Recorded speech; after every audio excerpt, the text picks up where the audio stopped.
Welcome everyone to our summer program on the collective unconscious in the age of neuroscience, severe mental illness and Jung in the 21st century.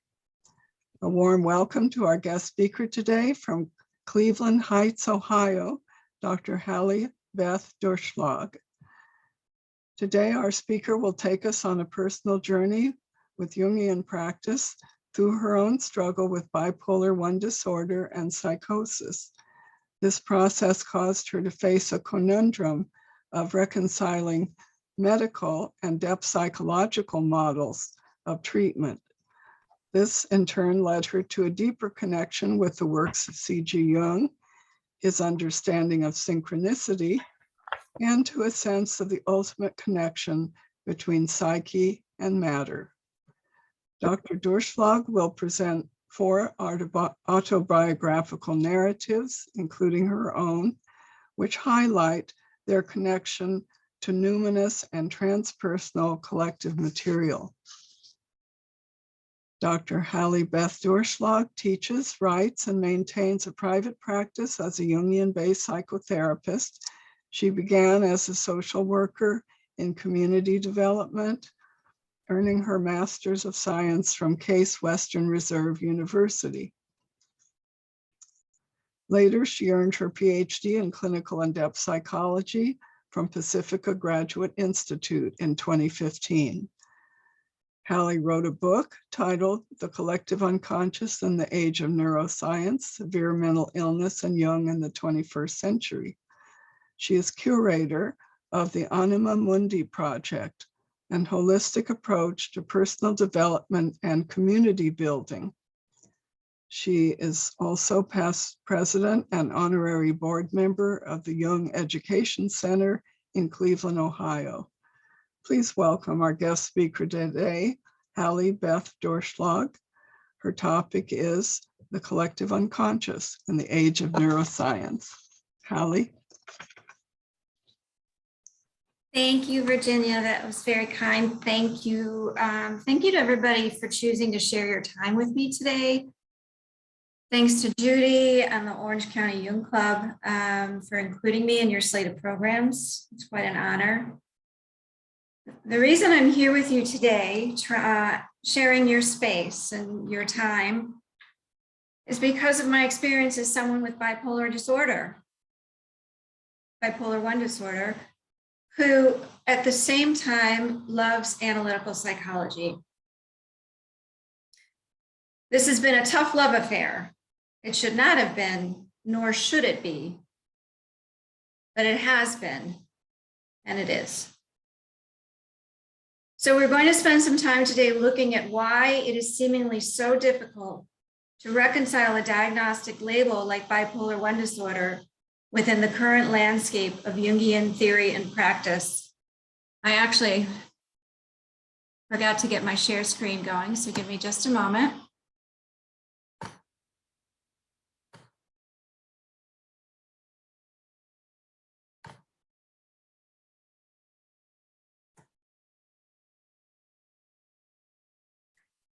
Bipolar I disorder is the diagnostic category of bipolar disorders that includes full-blown mania and often psychosis. And it has been ranked by the World Health Organization as one of the top 10 disabling disorders across the globe. 15% of those who suffer from this form of a disease die. It's approximately 1 in 6 people.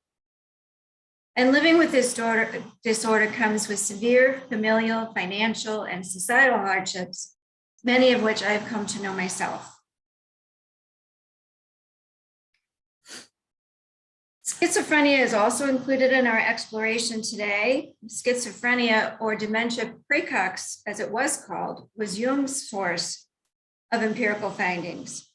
And actually, there was no split between these two disorders until the 20th century, when Emil Kraepelin codified psychotic patients into 2 categories, dementia praecox and then manic depressive insanity. Now, the prevalence of schizophrenia is about the same as that of bipolar disorder, bipolar I, estimated between about 0.5% of the population. Evidence shows that this is a relatively consistent incidence rate across South America, North America, the South Pacific region, and Europe. But differentiating between schizophrenia and bipolar 1 disorder can be arbitrary because socioeconomic status and race have been shown to influence a clinician's inclination to diagnose one illness versus another. From a scientific standpoint, genetic and neuroscientific research are leading to questions about whether Kraepelin's legacy, this dichotomous disease model, should hold. Because recent data shows that bipolar 1 disorder has more genetic similarities to schizophrenia than to other types of mood disorders. And the medications used for each of these disorders is becoming increasingly interchangeable as well. Excuse me, Hallie, there's a little bit of a sound issue going on. I mean, I can understand you, but there's like a little bit of static almost. Okay.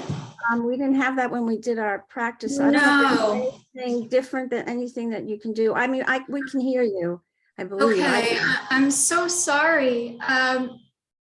I don't have a fan on. I turned that off. Can't imagine it's the fan in the other room, but if you give me just a second, I'll go look. And I'm wondering actually if my computer is hot today or humming. That's the only thing I can hear. But let me try one thing and we'll see how we do. It's actually just got better, but sure, let's give that a try.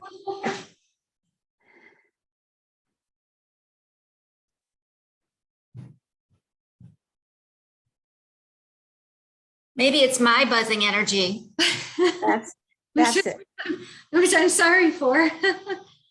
I know that's very frustrating, you guys. So I mean, I can hear you quite clearly, and actually it seems like it's a little better now. So okay. I think, well, it'll be okay. Okay. So we were talking about severe mental illness, and we're going to look at it from a medical paradigm. Within a medical paradigm, schizophrenia and bipolar 1 are considered severe mental illnesses. It's an actual label. It is a loose definition from the medical profession, but severe mental illness always includes psychosis as a primary criterion. Additional defining markers include duration of illness and levels of impairment. Is it better when I'm tilting forward, Judy, or back? Doesn't matter. I don't think it makes a difference. Okay. No. Okay. It's only when you talk, so it's got something to do with your microphone. Additional defining markers besides psychosis includes the duration of the illness and the levels of impairment. Now, the medical model is a disease model in a classical sense, because the classic disease model says something must be cured or made to disappear. A lot of times it's like a surgeon that cuts out a foreign object or it medicates it away. The origins and presentation of severe mental illnesses are considered by the medical profession of physiological in nature and are therefore primarily treated with psychopharmaceuticals. Having bipolar 1 disorder is actually something I don't like speaking about because I've never gotten over the stigma of having severe mental illness, of having bipolar 1 disorder. And so it is kind of odd that it's become the linchpin in the past 10 years of my research, and that I've written about it, and then I now am presenting about it. But in the regular scheme of my life, I do keep it to myself. And it doesn't really need to come up in my social life, which I'm grateful because I have yet to figure out some kind of elevator speech for my experience.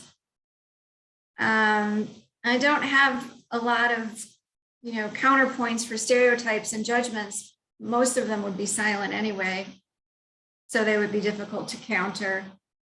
And some, of course, I'm sure I'm imagining because of my own shame. But for the most part, it doesn't need to come up. And, even the book I wrote is an academic book. So in the regular social world, not many are going to read it.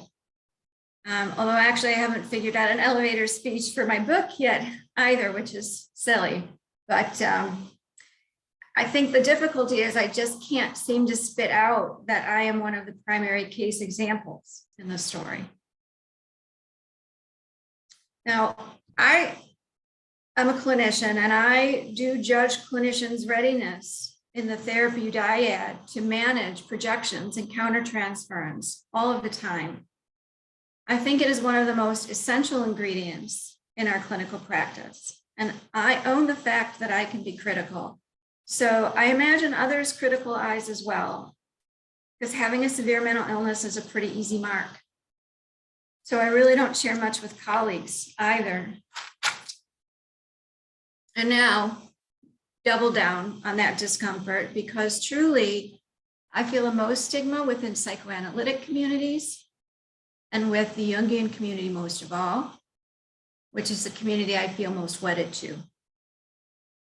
Depth psychology values the presentation of a symptom beyond some target for physiological alteration. So this goes against what the medical model is saying. Depth psychology values the symptom beyond some target for physiological alteration. Any notion of psychosis presupposes a clinically and developmentally relevant fissure in the ability to integrate one field of experience with the other. The label of severe mental illness then only becomes a descriptor of a continuation in this fissure, a continuum. Psychosis is at the far end of a continuum that begins at a healthy neuroses. Because in this scenario, a label of bipolar 1, it's kind of looked at as a shortcut. A terminology that lets you off the hook, so to speak, managing what are termed manic inflations and our depression. It's an ego self thing. It's not a medical thing. Now, there's no doubt that trends in mental health treatment and modern psychiatry have increasingly decided that medication is magic. And yes, this puts depth psychology in a sort of struggle for survival within a behemoth industry. And where is the fruitfulness of diving into behavioral defenses for symptoms of anxiety, depression, this manic inflation? Medication is supplanting the fruitful exploration of psyche. Unfortunately, the efficacy of these drugs to mediate symptoms also cannot be ignored. And herein lies the difficulty for psychoanalytic approaches in the age of neuroscience. David Treason, the late David Treason, I believe he was a very active analyst and psychiatrist out of San Francisco, understood this challenge about 25 years ago in an article he published in the Journal of Analytical Psychology. He would write, "A subject of ongoing debate is whether the clinical practice of depth psychology will or should continue to exist. It is my belief that a body of clinical theory that is in frank variance with how the brain works will not survive as a mainstream modality." George Hoganson, who is involved with the Chicago Jung Institute, echoed this dilemma, although this time with the direct challenge to Jung's bedrock notion of a collective unconscious. Hoganson said, and this is back in that same time period that Treason was talking, "My point is that I believe some care needs to be exercised in attempts to rescue some theoretical proposition or notion Jung has in his system. And by rescue, I mean the search for some contrivance or some scientific proposition that with sufficient massaging will look something like what we think Jung had intuited." So what that does now is that we are not only at war with the medical community, there is a war within our own ranks about the collective unconscious in the age of neuroscience.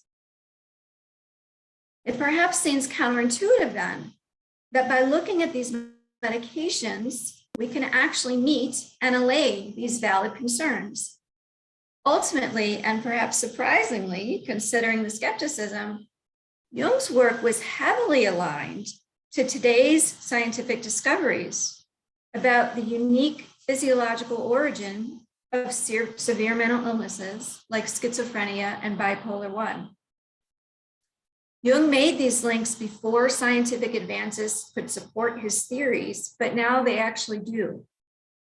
Furthermore, although the medical model has no interest in this as of yet, scientific discoveries highlight Jung's initial notion of a collective unconscious and its later permutation as an objective psyche. So returning to the reason I'm here, I am a unique cross-section of experience. I'm a part of that 0.5% of the worldwide population with bipolar 1 disorder. I know firsthand what psychosis is and the storylines it forced on me. I know what a full-blown mania is about and what its messages are. And I also know, through an unsuccessful journey off of my medication in service to my own individuation, that taking medication for the rest of my life is the only option for my survival. My unique knowledge of mania, of psychosis, madness, and medication really broke open crevasses in the incorporation of best practices regarding severe mental illnesses within psychoanalytic practice. So moving forward, as we go into our topic, I'd like you to play with a few questions. And I have some questions for everybody, and also, challenging clinicians specifically. First, if you see clients, what types of clients do you see in your practice? Do you use any of the mainstream diagnostic categories, or do you dodge that through private pay, through insurance versus insurance? And then building from there, what is your professional stance on the role of medication for your clients? Do you ever suggest it? Is it short-term? None? Forever? Do you ever discourage it? How much do you know about the pharmaceutical actions of the medications that are being used? I think this is a good one to add in the current trend also, although we won't touch on it today. But what is your professional sense of the trending use of hallucinogens? Are they also medication, or are they different? And if they're different, then why? So we're going to dive into the material. What I'll do is I'll introduce you to our narrative contributors that Virginia mentioned, and look at the empirical data that supports a notion of a collective unconscious. And then I'm going to share the onset of my first psychotic episode, which will lead us into our major diagnostic questions and debates between a psychoanalytic perspective and a medical one.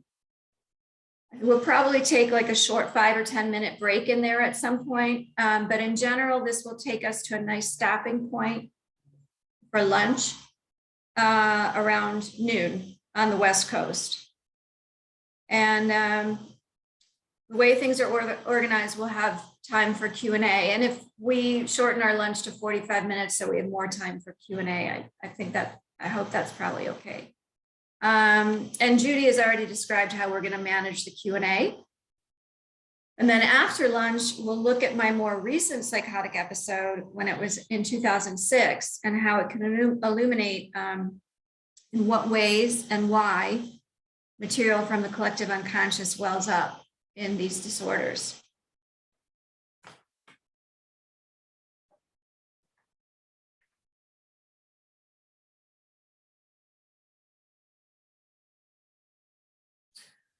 Morag Coate was a woman living, in mid-century Great Britain. And she wrote in her autobiography, Beyond All Reason, I was in a state of the most vivid awareness and illumination. And what can I say of it? A cloudless, cerulean blue sky of the mind, shot through with shafts of exquisite, warm, dazzling sunlight. It seemed that some force or impulse from without were acting on me, looking into me, that I was in touch with a reality beyond my own, that I had made direct contact with the secret, the ultimate source of life. And what I had read of the accounts of others acquired suddenly a new meaning. It flashed across my mind. This is what the mystics mean by the direct experience of God. John Custance, which is a pen name, was also British, and he was also writing his memoirs in the mid-20th century. Yeah. And he would write, I, a very ordinary lunatic and a miserable sinner, have personally experienced something of the kind which has not totally abandoned me. And what I seem to have secured through the strange and unforgettable experiences of manic depression is precisely the sense of purpose, the apprehension of the altogether of which I have written. In ordinary language, it's simply faith in God and an indefinable sense of nearness to him. And finally, Anton Boysen was an American writing a bit earlier during the 1930s. And he recounted, these periods have moreover been fertile in all sorts of ideas.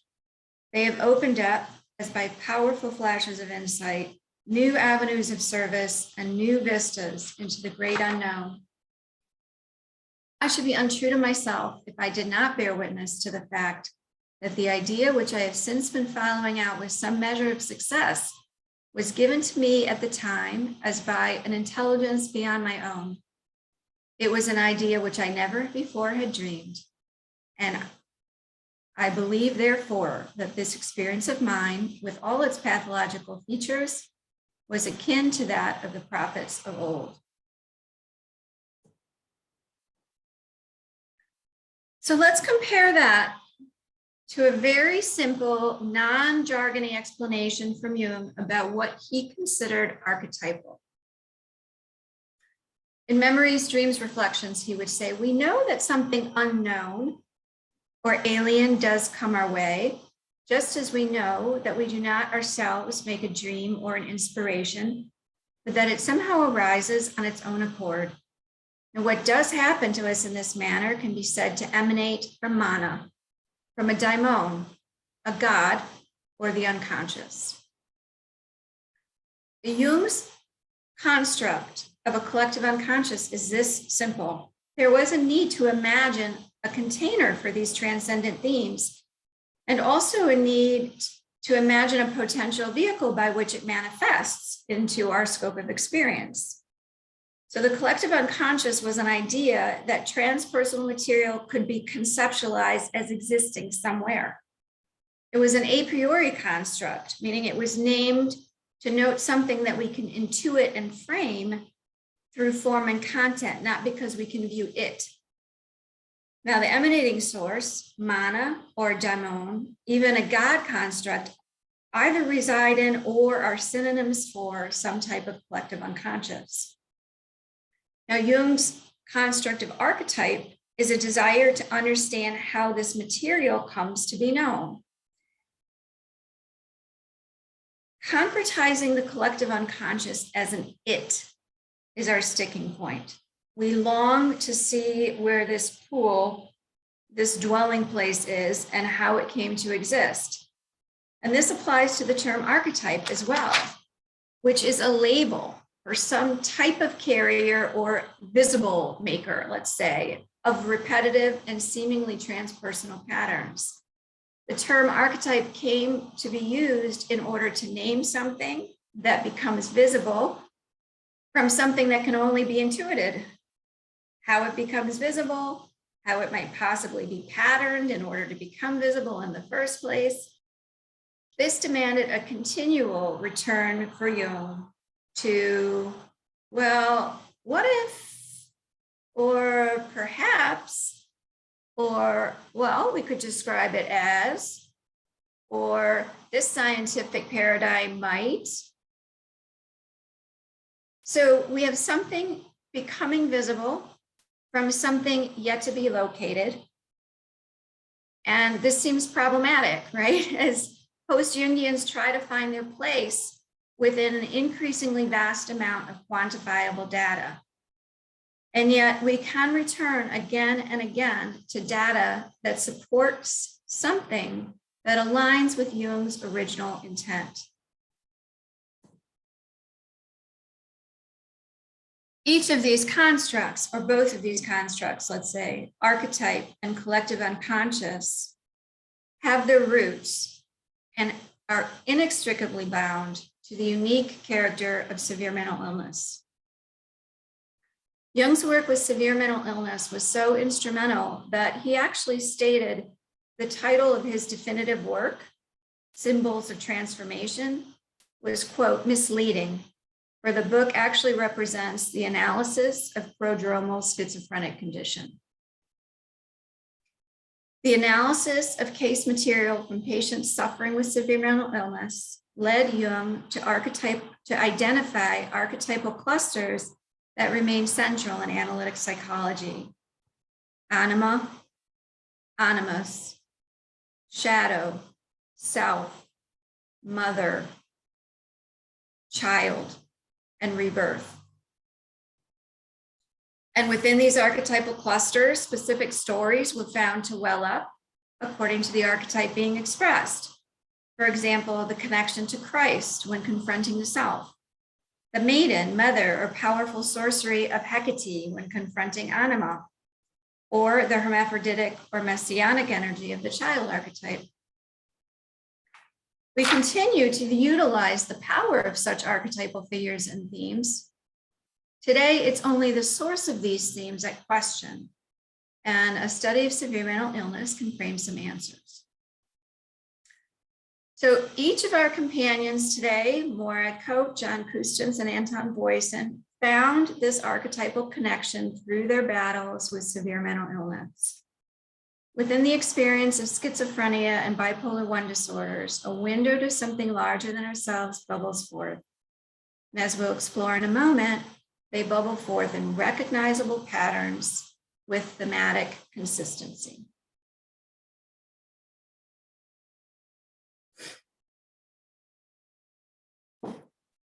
So Anton Boysen was inspired to do his own research after an experience with psychosis. And in the preface to his book, he wrote, "I come to it as one who has explored the little known country with which it deals." Sorry.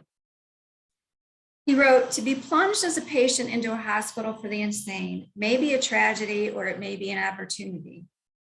For me, it has been an opportunity. It's introduced me to a new world of absorbing interest and profound significance. It has shown me that the world throughout its entire range, from the bottomless depths of the nether regions to the height of religious experience at its best, it has made me aware of certain relationships between two important fields of human experience, which thus far have been held strictly apart. And it has given me a task in which I find the meaning and the purpose of my life." The two important fields he's talking about there are the field of psychiatry and the field of religion. So Boysen went on to conduct a 3-year study of 173 hospitalized mental health patients.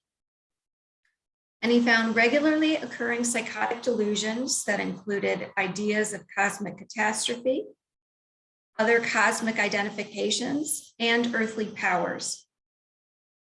Summarizing some of his results, Boysen reported on the archetypal repetition transcending one individual to the next. He reported, "We have a group of ideas which appear over and over again. In 57 of our cases, we find ideas of impending world change of some sort and of great issues at stake. In 53 cases, we find in the patient exalted ideas as to his own role. In 41 cases, these two ideas are found in conjunction. One patient thus had the idea that the world is about to be destroyed and that he himself is the world. 3 have the idea that the world is about to be destroyed and that its fate is entirely dependent on them.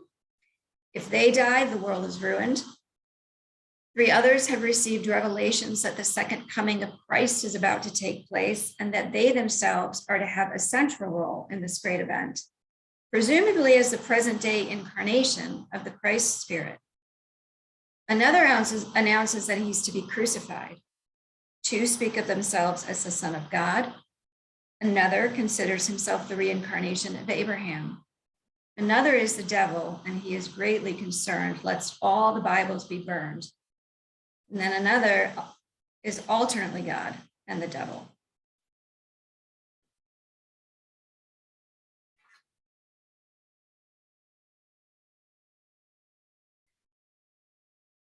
John Weir Perry was a Jungian analyst and psychiatrist, very active within the San Francisco Institute. And he studied schizophrenic patients for 50 years, beginning in 1953. Now, as many visionaries sometimes are, he was eventually suspended and lost his medical license due to ethical violations in the therapeutic container. But John Beebe, also active in San Francisco, wrote the foreword to the 2005 edition of Perry's study. It's called The Far Side of Madness. And Dr. Beebe said, despite the damage to the analyses of several of his patients and to his own reputation that he inflicted in the name of the truth he had found a truth. We have to be grateful to the crazy purity of his intuition. Now, in that capstone research, Far Side of Madness, Perry analyzed psychotic material in 12 schizophrenic patients and then categorized them into 10 primary categories. He would write, the delusional themes are so repetitive from case to case as to make it a burden to write and even more to read. So let's look at these categories. Center. Delusion of a center that focuses on a cosmic center where the universe coalesces. So where heaven, earth, and the underworld are an undifferentiated core. Delusions that suggest those experiencing them have already died and are communicating in an afterlife. Sometimes they've been sacrificed and their bodies have been torn apart or mutilated. The third is a return to beginnings, which is related to the delusional category of center, but they use creation stories. For example, the Garden of Eden, waters of the abyss, early steps of evolution, primitive tribal society, creation of planets, etc. Cosmic conflict. Worldwide clashes between good and evil, often alluded to Armageddon, the Last Judgment, or other mythic stories when one overcomes the other and rules the world. The fifth, the threat of the opposite, reflects an individual struggle with opposites, perhaps turning into the opposite sex, identifying with the opposite sex as either better than or more evil than their own. Apotheosis is a big one. The person experiencing the delusion becomes either royal or divine. Sacred marriage, the person experiencing the delusion becomes a partner in a couple of mythic proportions. So they marry a king or a queen, or a god or a goddess. It can also be partnership with the spirit where they're carrying a baby, like the female becomes virgin with the Holy Spirit's child. New birth, delusions, they're all kind of connected. Delusions that the birth of a savior or powerful leader is imminent. Divine child, savior, prince.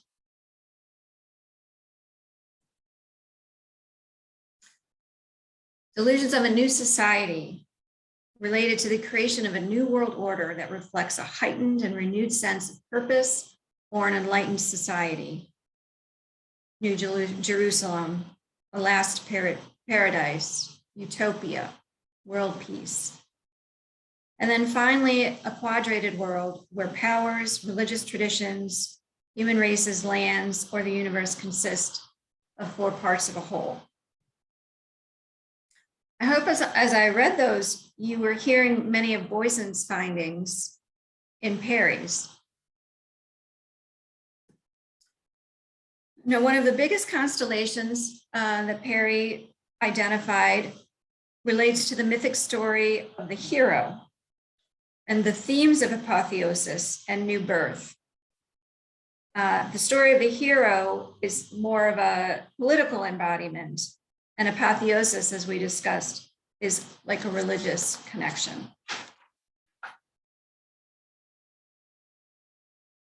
So you can see in his study, the number of patients are on the right side from his 12, the 12 patients he studied.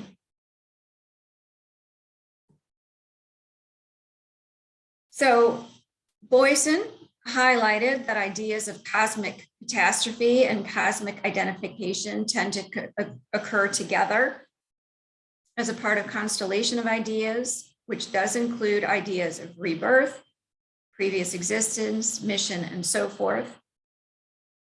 And the expression of the hero archetype relates to anima, cosmic conflict, apotheosis, and new society. So to sum it up, Perry's 50 years of research, Anton Boyson's research, both reinforce Jung's initial identification of the archetypal clusters related to self, rebirth, and child.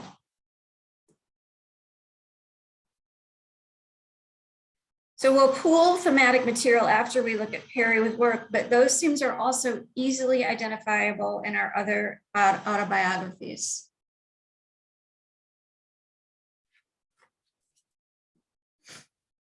Kustens would write, I can testify from experience that these are actual sensations accompanying the delusions of power so common in asylums. The sense of being intimately in tune with the ultimate stuff of the universe can become so overwhelming that those affected naturally proclaim themselves to be Jesus Christ or Almighty God, or whatever deity they have been taught to look on as the source of all power. In my own case, I was fully convinced of my supernatural powers. And recounting one of her hospitalizations, Maura echoed these themes. She wrote, I had been especially chosen to be a kind of star actress in a celestial mystery play. I accepted this unquestioningly and with delight, while at the same time never completely identifying myself with the role I played. At one time I took the part of the Virgin Mary, at another I was the boy David. Sometimes I was an anonymous figure representing a boy and a girl at the same time.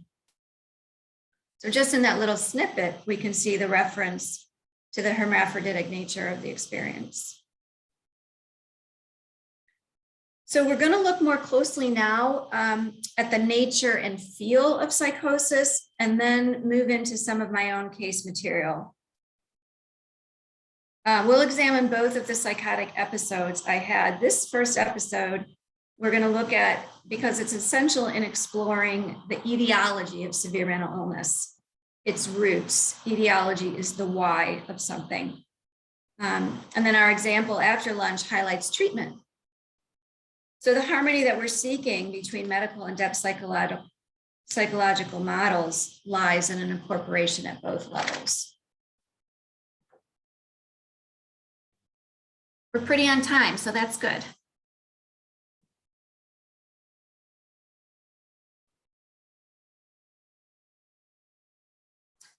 So actually, what psychosis is pretty nebulous, but it's pretty well agreed upon.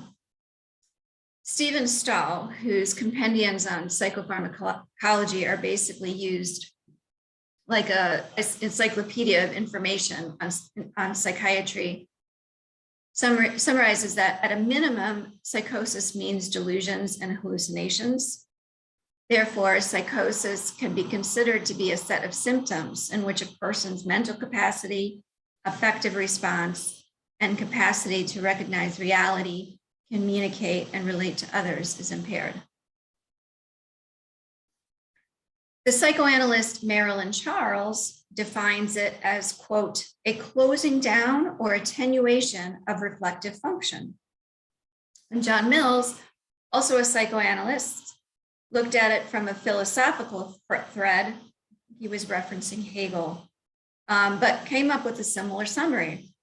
Psychosis would appear as the inability to sublate or mediate objects in thought. This would at the very least imply a failure to adequately synthesize or unify representational objects of self, other, and world into a rational or meaningful structure. Now I'm going to leave this slide up, these kind of clinical definitions, while we read some brief narrative snippets to help flesh it out about what this feels like. So Maura Coate wrote, "After the ambulance took me away, I became so ill that there are now gaps in memory. But I found myself before long lying on a mattress in a small and otherwise empty room. I was inside out and upside down, and the visible sign of this was that I was lying on the ceiling. How did I know I was at the ceiling and not the floor? In the first place, there was the absence of a bed. In a hospital, you are put to lie on a bed if you are nursed by ordinary gravity. But if you had to lie on the ceiling, you would want to be as close to it as possible. So that was why I only had a mattress. These things are quite simply explained if you keep calm. But at the same time, it is as well to make sure. So I got up and looked out through the small peephole in the observation cubicle. There were shelves alongside, and on them, parcels tied up in newspaper. I looked closely, and the print was upside down, which proved conclusively that in this place, gravity has been reversed." This is a passage by John Custance. "A crumpled pillow is quite an ordinary everyday object, is it not? One looks at it and thinks no more about it. So is a washing rag or a towel tumbled on the floor or the creases on the side of a bed. Yet they can suggest shapes of the utmost horror to the mind obsessed with fear. Gradually, my eyes began to distinguish shapes until eventually, whichever way I turned, I could see nothing but devils waiting to torment me. Devils which seemed infinitely more real than the material objects in which I saw them. They had names too. There was the god Baal with a cruel mouth like a slit, which was a wrinkle in the side of the bed. And Baal was waiting to devour me as a living sacrifice. There was Hecate, who used generally to appear in pillows. Her shape was, I think, the most horrible of all. When I went out, I saw devils by the hundreds in trees and bushes, and especially in cut wood, generally in serpent form."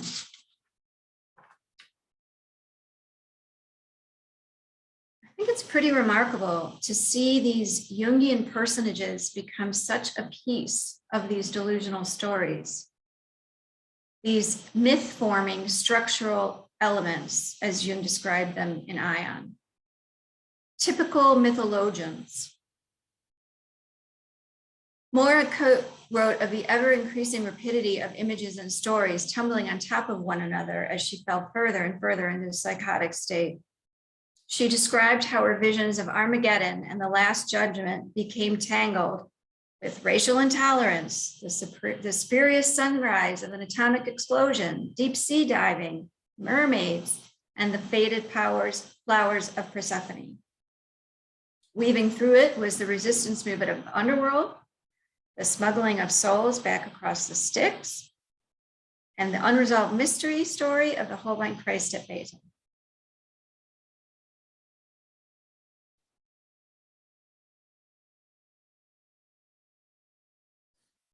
Hallie, I'm going to interfere one more time. I've gotten some suggestions about the sound. Maybe if you turn your volume down, and also maybe if you move back or have the microphone farther away from you. Back, interesting. I was thinking moving forward. Okay, thank you.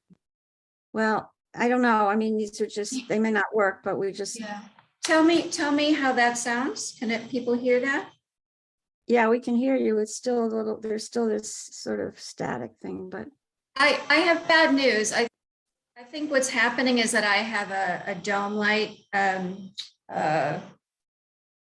of those Zoom lights connected to my computer. And I think the energy of that is causing a problem. We can play around with it at lunch. If it's still, We lost your PowerPoint It's now. my computer. It's my computer. I don't know what to say right now. It's No, just, I mean, we can hear you. okay. It's I very, just, it's, some people texted me some suggestions. yeah, thank you guys so much. Thank you so much. And if you think about other things, do let us know. I know that's one of the most frustrating things. Do you want to disconnect the dome light? Can you just easily disconnect It's it? off. It's off. Oh, okay. So it's not that. I can still, I still hear the buzz myself. Okay. Oh. Now we're not seeing your PowerPoint. No, I know. I had to back out to look at the volume. So we'll get back there.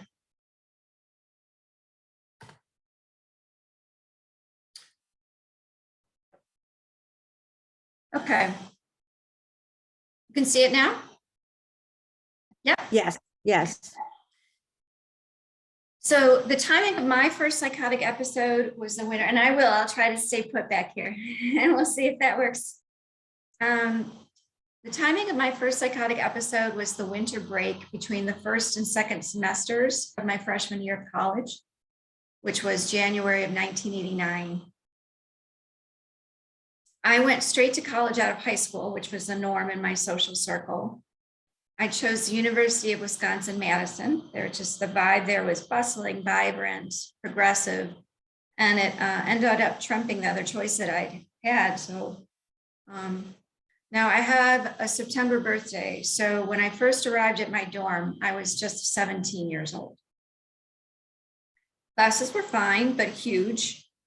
Introductory, required, full of freshmen and sophomores, in a school with an undergraduate body of about 30,000-ish. So it was mostly distant professors, some semi-accessible teaching assistants. And I studied along with friends in the library or the dorm, but it was nondescript studying based in time spent, really not material learned. But by the time of my 18th birthday at the end of September, I felt embedded in a lovely group of friends that centered mostly around people on our floor in the dormitory, and some from random parties and excursions. Now I've put a slide up because remarkably, the medical establishment has their own reference to collective material. The collection of nosological data for the DSM began in 1952 and now spans over 6 decades. Now they don't have depth psychological interest in the nuances and content of psychotic material, but really, they've inadvertently offered 6 archetypal categories of thematic content. Now, as I read my experience, it's kind of cool to see them. So, see what you can pick out as I tell some of this story. Whatever happened to me, I can say that it began somewhere right around Christmas when I was back home in Cleveland after my first semester. I was having all sorts of old types of fun in new ways. I was sleeping less. I was loving everyone more. I was staying out late more, hugging my reserved brother more, drinking more, smoking more. Now, the plan was for my roommate, Lori, and another friend to come stay with me at the tail end of the holiday break. And then the 3 of us would drive back to campus together.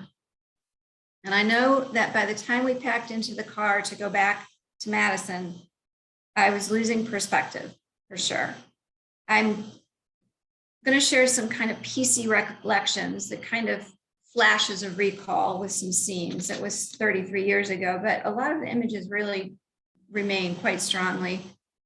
So it's kind of like clipping scenes together on a film roll.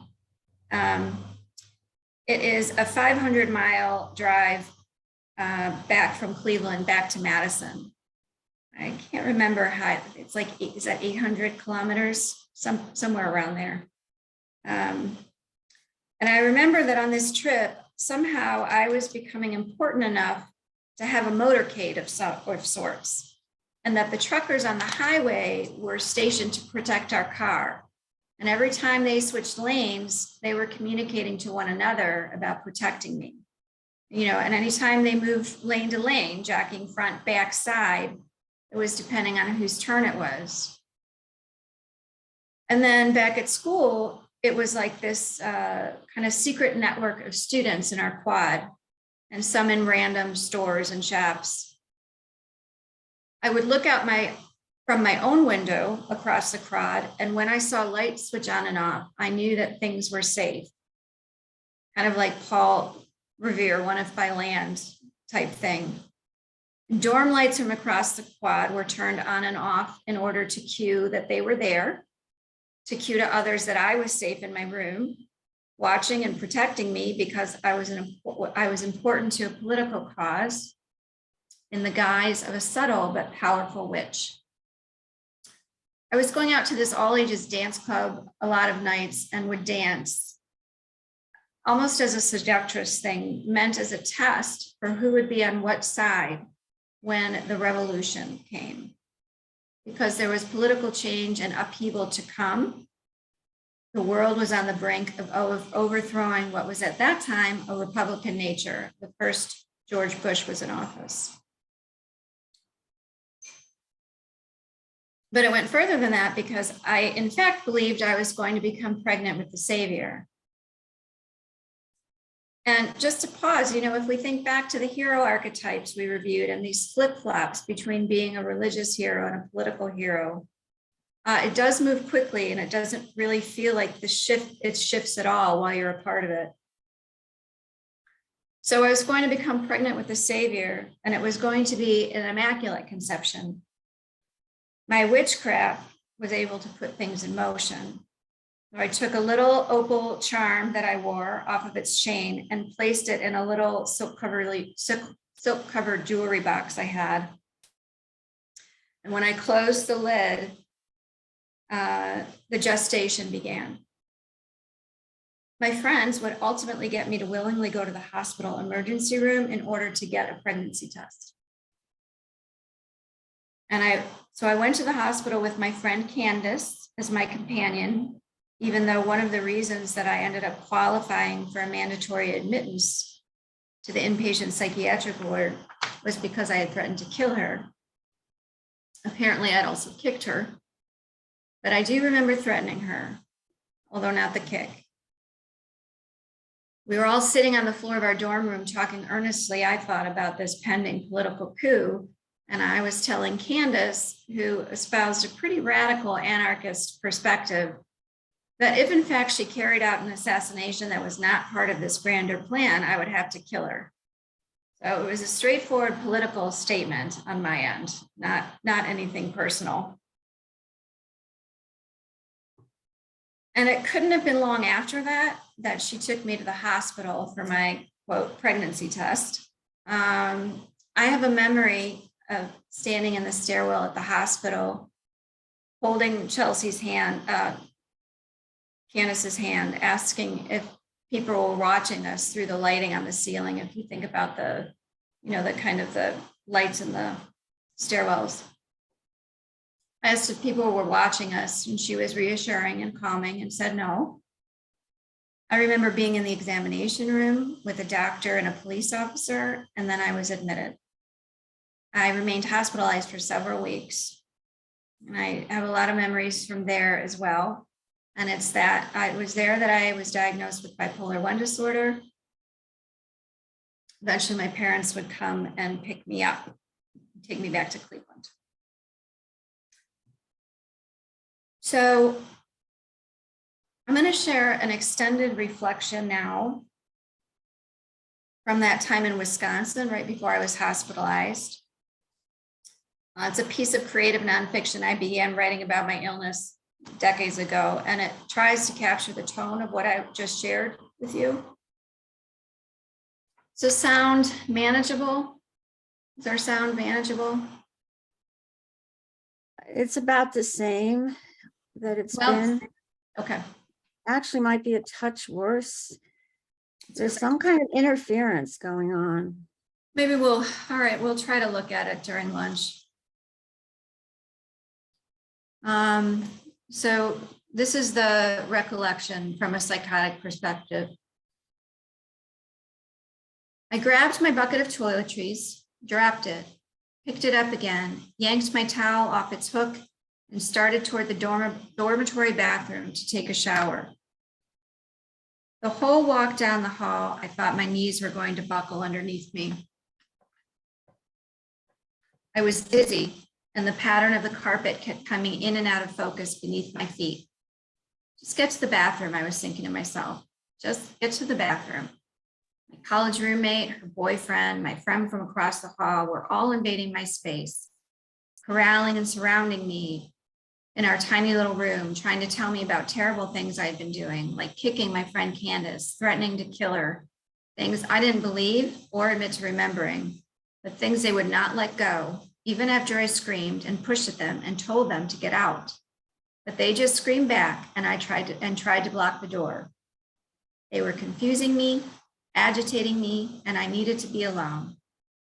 Just get to the bathroom, I said aloud.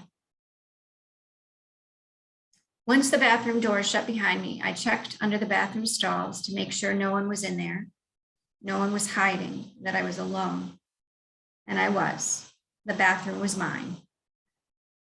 I leaned against the white tile wall and sighed. I couldn't remember the last time I had bathed. It's like the hallway carpet, my life, meals, sleep, days, hygiene were blurring in and out of focus. The chill of that floor felt good on my bare feet, and I felt the iciness of it inching its way up my calves. I walked into the shower room and turned on the hot water, leaving the lights off so that the only illumination came from the other room with toilets and sinks. When I stepped under the shower head, I let the heat of the water take over. I meditated on each and every point on my back and neck where the shower spray hit them. Felt the trickles of hot water slide down my body and erase that icy chill of the floor. I heard my heart beating and stood, mesmerized by the pruning of my fingers and toes. My body, in all its agitation, sunk under the extra weight of my wet hair, and I fell into the timelessness of silence, half darkness, and solitude, just the sound of running water and me. When the water turned lukewarm, I stepped out, peaceful and serene. I left the darkness of the shower room, dripping wet and naked, and stepped back into the brave world of fluorescent lights and glowing white tile, so I could lean over one of the sinks to look at myself in the mirror, get as close as possible to my reflection, and revel in what I assumed would be a creature as lovely and angelic as my mood.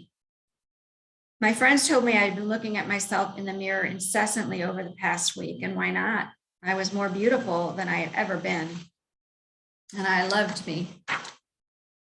So I got face to face with me again, feeling glorious in my naked, wet state, a goddess embodied. But I was more intrigued and not satisfied by what I saw, because I wasn't quite sure of who I was looking at. It was me, but not me. I stood shivering from the cold and looked into my eyes. I was interested. My long lashed green eyes were slits rimmed with red puffy lids. I was tickled by what these eyes might be, my eyes, my windows to my soul. I saw a life force between my red puffy lids, a power darting toward my reflection that excited my showered serenity into proud and calculated stillness, like a cat waiting to pounce. I tried to open these eyes wider, still slits. I shivered again and sound escaped through my chattering teeth like a hissing snake's. It echoed through the empty bathroom, and I did it again, this time on purpose, still intrigued by this reflection, the witchiness of my eyes, the hisses. But fear began creeping in, looking at me in the mirror, hissing like a snake, the 18-year-old that was me and not me. Because the life force was darting back from the mirror now. It was no longer my own. I was no longer cat, but prey. I stared myself down, challenged my red-slitted eyes, and lost. Dear God, I whispered, the devil is here.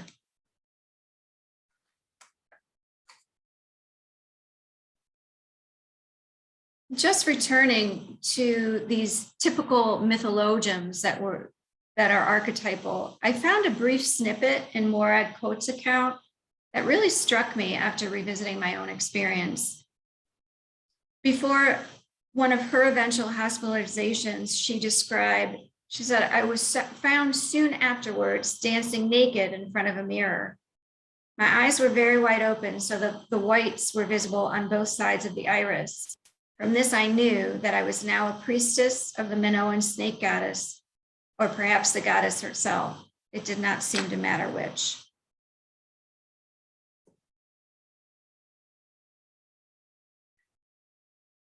The entire shift in my state of being would have been no more than a few weeks, and my decompensation at school prior to hospitalization, just a few days. At discharge from the hospital, I know I was taking an antipsychotic medication, and I had also started on the mood stabilizer lithium. I went into the hospital in early January. I got back to Cleveland in mid-February, probably. And I stuck with the lithium through that summer and a bit longer, because of course it was supposed to help me get on track. Although as far as my fledgling college career went, I simply could not manage the thought of braving that campus for a second time. So instead I stayed home and enrolled at Case Western Reserve University, just local. Although I never really decided to do that, I had only decided to stay home. I only knew what I couldn't do. The after effects, we're thinking mythically, are like Icarus flying too close to the sun and then plummeting down to earth. I'd like to share just another brief snippet of creative nonfiction, as it describes the feeling back in Cleveland, kind of the fallout of this.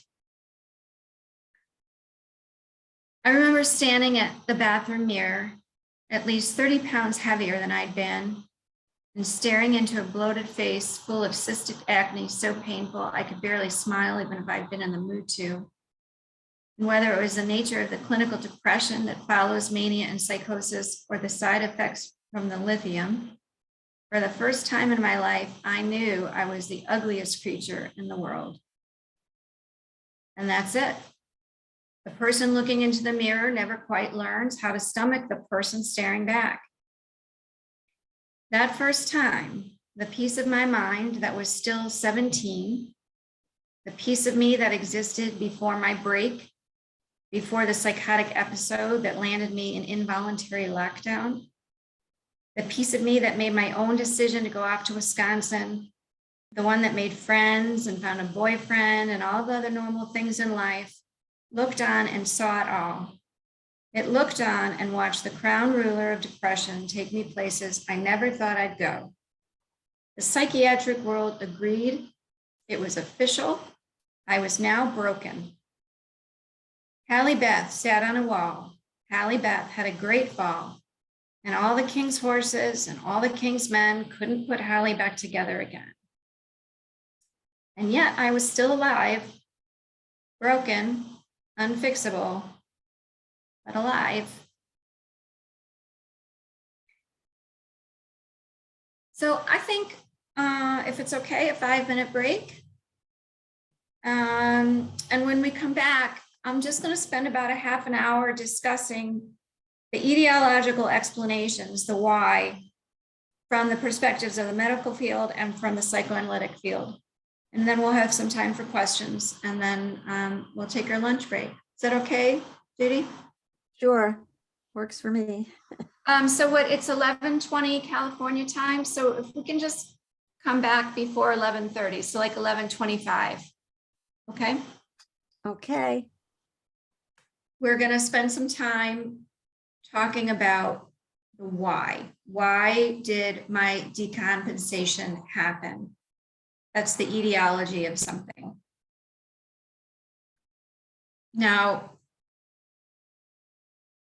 we're going to begin with the psychoanalytic communities, the depth psychological communities, understandings of why what happened to me happened.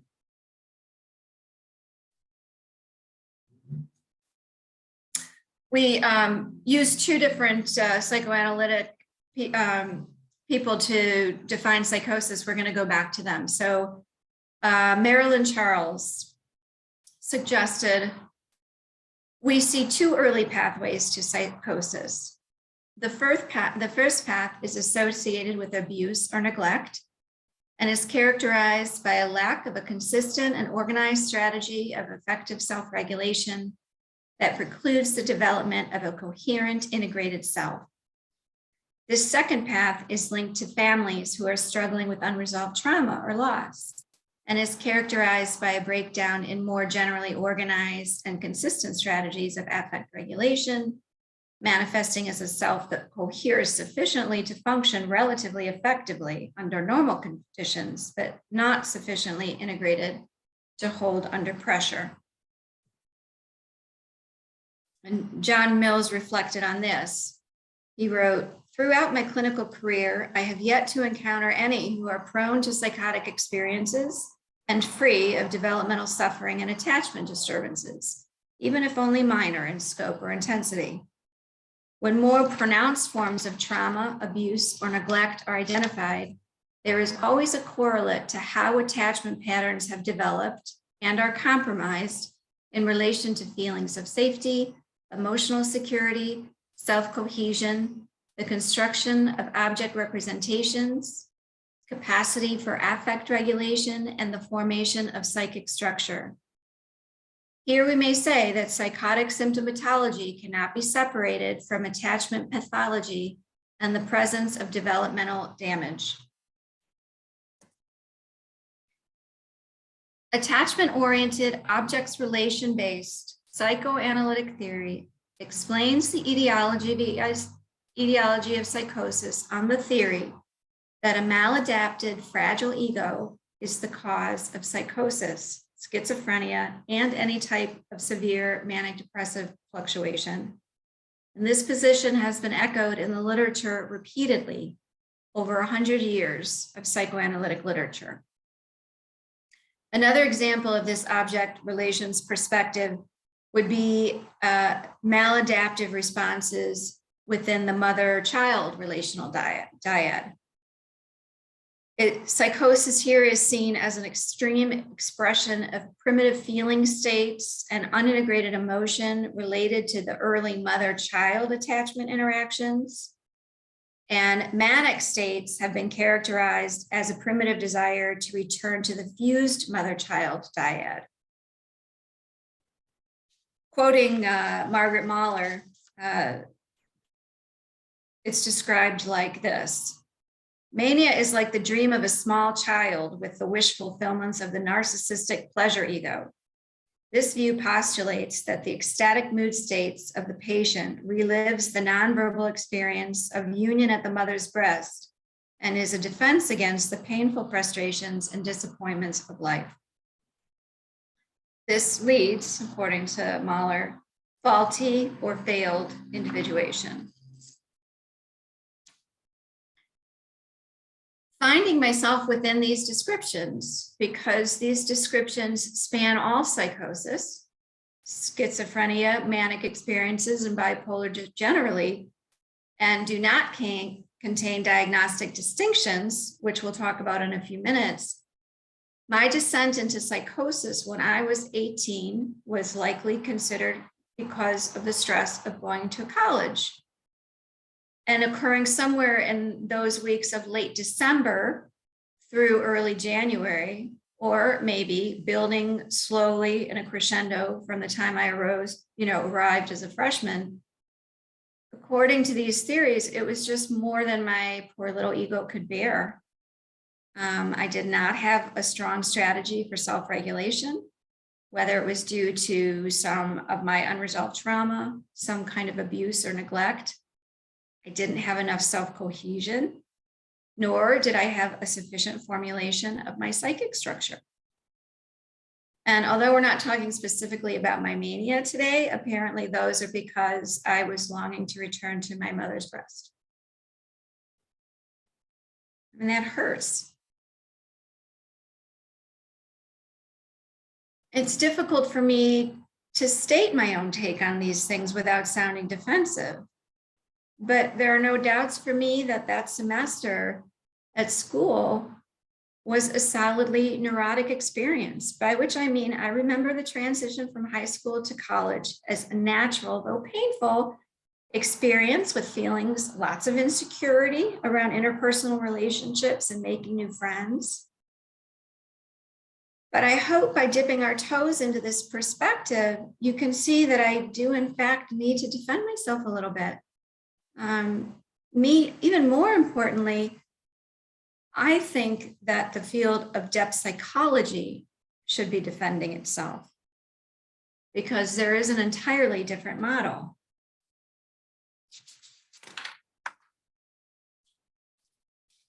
From a medical perspective, a comprehensive meta-analysis of research on bipolar I disorder suggests that the average age of onset is between 15 and 19 years of age, and that a familial history of a mood disorder increases the risk of illness at a rate 10 times that of the general population.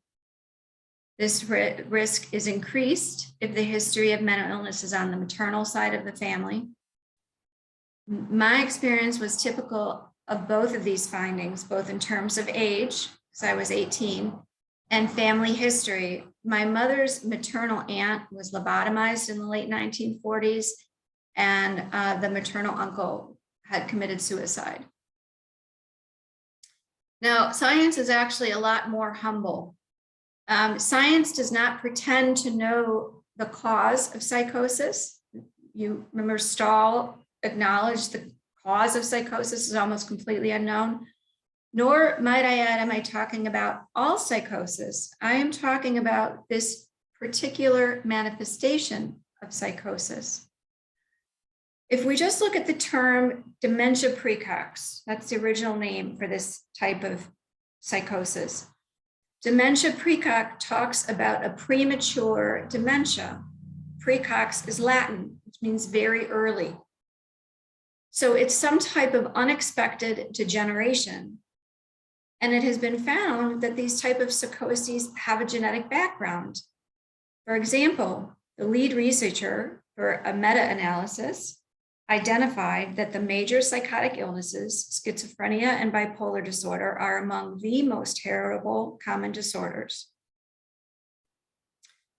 The team reported, at a mechanistic level, the causes of psychoses are almost completely unknown, but they are familial disorders, first-degree relatives of an affected individual having 8 to 10 times the risk of the corresponding disorder in the general population, which is about 1%. Most of the variance in the risk for each disorder is genetic, with twin studies revealing heritabilities for schizophrenia and bipolar I disorder around 80% or more. So what do we do with these differing stories? In his essay on the significance of constitution and heredity in psychology, Jung wrote that in the opinion of scientists today, there's no doubt that the individual psyche is in large measure dependent on the physiological constitution. And indeed, there are not a few who consider this dependence absolute. He continued, I would not like to go as far as that myself, but would regard it as more appropriate in the circumstances to grant the psyche a relative independence on the physiological constitution. It's true there are no rigorous proofs of this, but then there is no proof of the psyche's total dependence on the constitution either. We should never forget that if the psyche is X, constitution is complementary Y. Both at bottom are unknown factors, which have only recently begun to take on clearer form. But we are still far from having anything approaching a real understanding of their nature. Now, Jung he passed at the beginning of a new era of scientific discovery. And these scientific discoveries have advanced psychoanalytic practice in amazing ways. And it's added incredibly to the nuanced understanding of trauma and attachment that we've just referenced.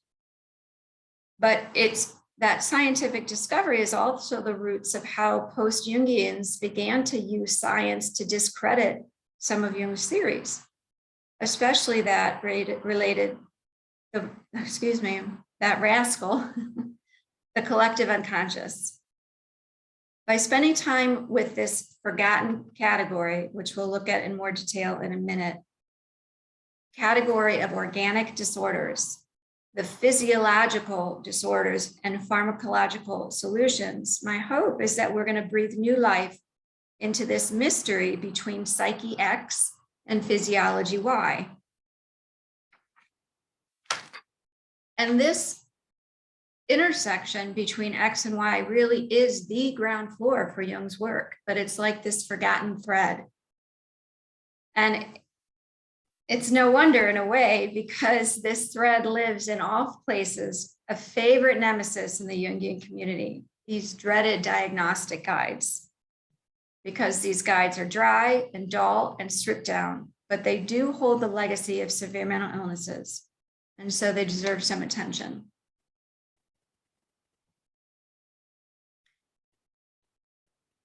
So in Europe, advances in codifying nomenclature in the early 20th century is often attributed to Carl Jaspers. He was a German psychiatrist whose original publication, General Psychopathology, was widely used as a means of differentiating types of mental disorder. Phenomenological exploration of mental illness led Jaspers to codify three major categories. First, the cerebral illnesses. Second, the three major psychoses. And third, personality disorders or psychopathy. The three major psychoses included genuine epilepsy, schizophrenia, and manic depressive illnesses. And he wrote that these three psychotic disorders remain as the chief big problem for psychiatry. And to this group belong the vast majority of mental hospital patients. He found this grouping of illnesses unique from purely somatic disorders, but also distinct from personality disorders.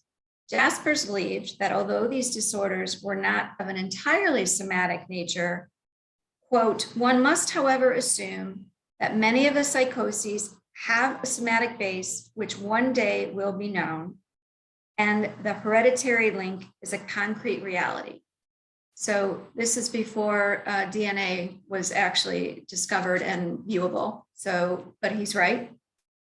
And then he continued, the nuclear cases of the three major psychoses form perhaps something entirely unique in pathology.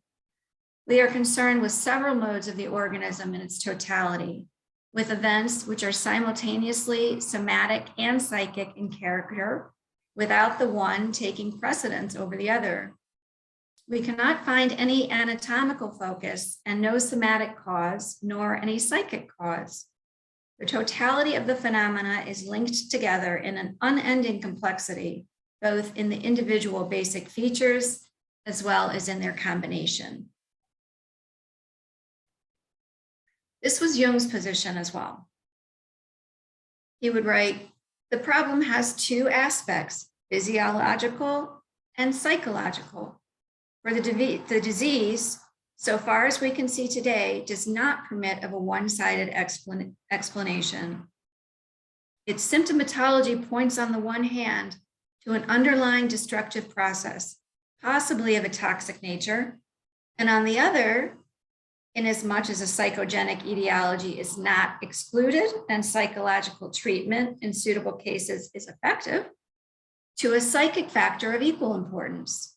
Both ways of approach open up far-reaching vistas in the theoretical as well as the therapeutic field.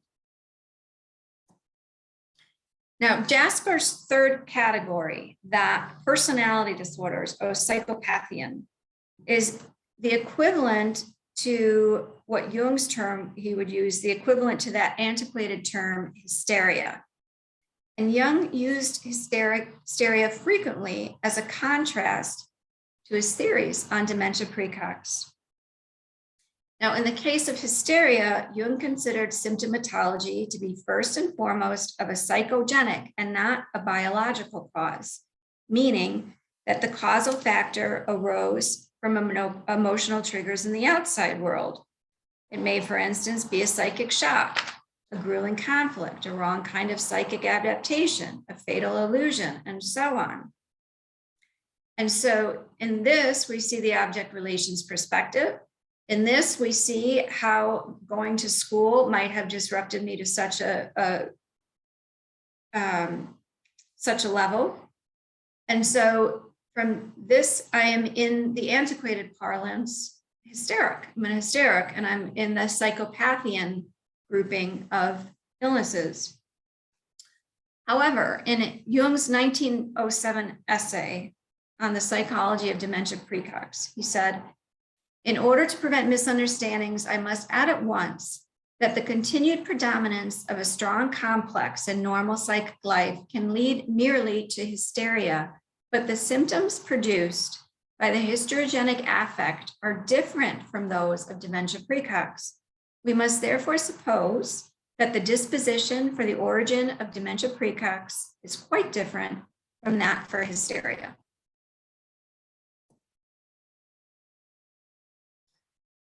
So jumping over the pond, well, first, what I would say is, unfortunately, the common nomenclature in Europe was disrupted, as most things were, with the chaos of World War II. And a lot of Jasper's attributions were lost. He was married to a Jewish woman, so he got pushed to the wayside quite a bit. But in the United States, it's amazing to me that before the 20s, there was not really a uniform nomenclature, but beginning in the 1920s, by the mid-century, the nomenclature still in use today was brought to the fore through the American Psychiatric Association's Diagnostic and Statistical Manual of Mental Disorders. In the first edition, manic depression and schizophrenia were a part of the section on diseases of the psychobiologic unit.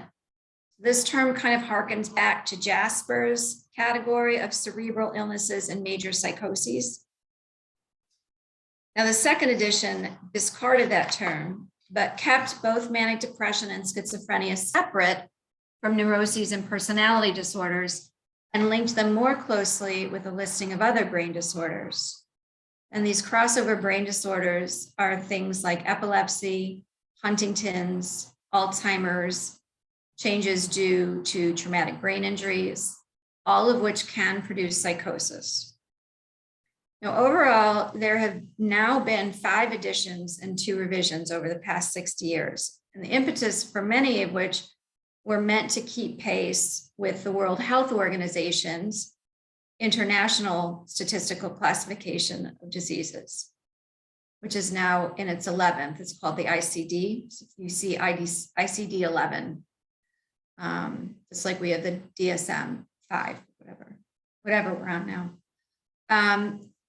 And all of these changes have been nudged along by emerging science.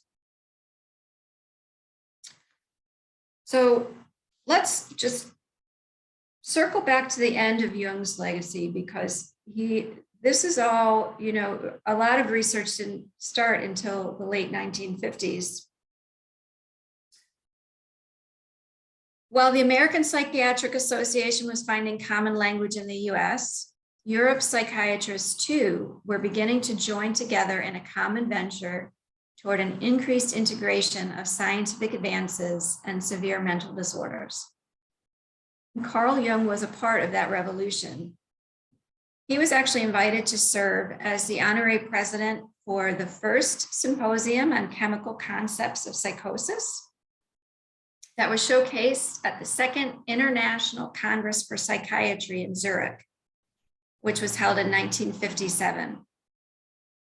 It's actually been hailed as quote, the scientific congress that launched the biological psychiatry revolution. Now, the chairman of the symposium, Max Rinkel, described its purpose. He told his audience, the nature and causes of mental illness, especially the schizophrenias, the overall topic of the conference, are still unknown. And although great progress is being made in the humane treatment of the mentally ill, no idiotropic therapy is known. Chemistry, biochemistry, pharmacology, neurophysiology, and experimental psychiatry within less than the past 10 years have created new methods for the investigation of the causes, treatments, and prevention of mental illnesses, methods which may ultimately lead to a solution of the problem of the endogenous psychoses. In Jung's opening remarks as the invited chair for this symposium, he reflected on the trajectory of his own clinical experience. He said, "It was just my psychological approach that had led me to the hypothesis of a chemical factor. I arrived at the chemical hypothesis by a process of psychological elimination rather than by specifically chemical research." Now, if I had to tell you the cause of my disintegration into the collective soup of psychosis without the rudder of the psychic structure I'd carried prior, I feel pretty confident in saying that during my finals week in that December of 1989, a week in which I barely slept, smoked a lot of dope, and was actually enmeshed in the magnetism of young love, that a little epigenetic trigger woke from its slumber.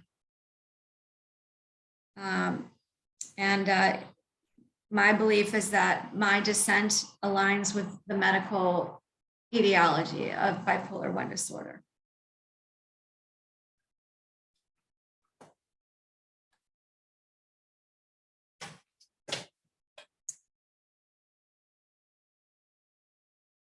Okay, I had this on at lunch. And then I took it down because I had to do some work on the computer. But I think it might be worth reading.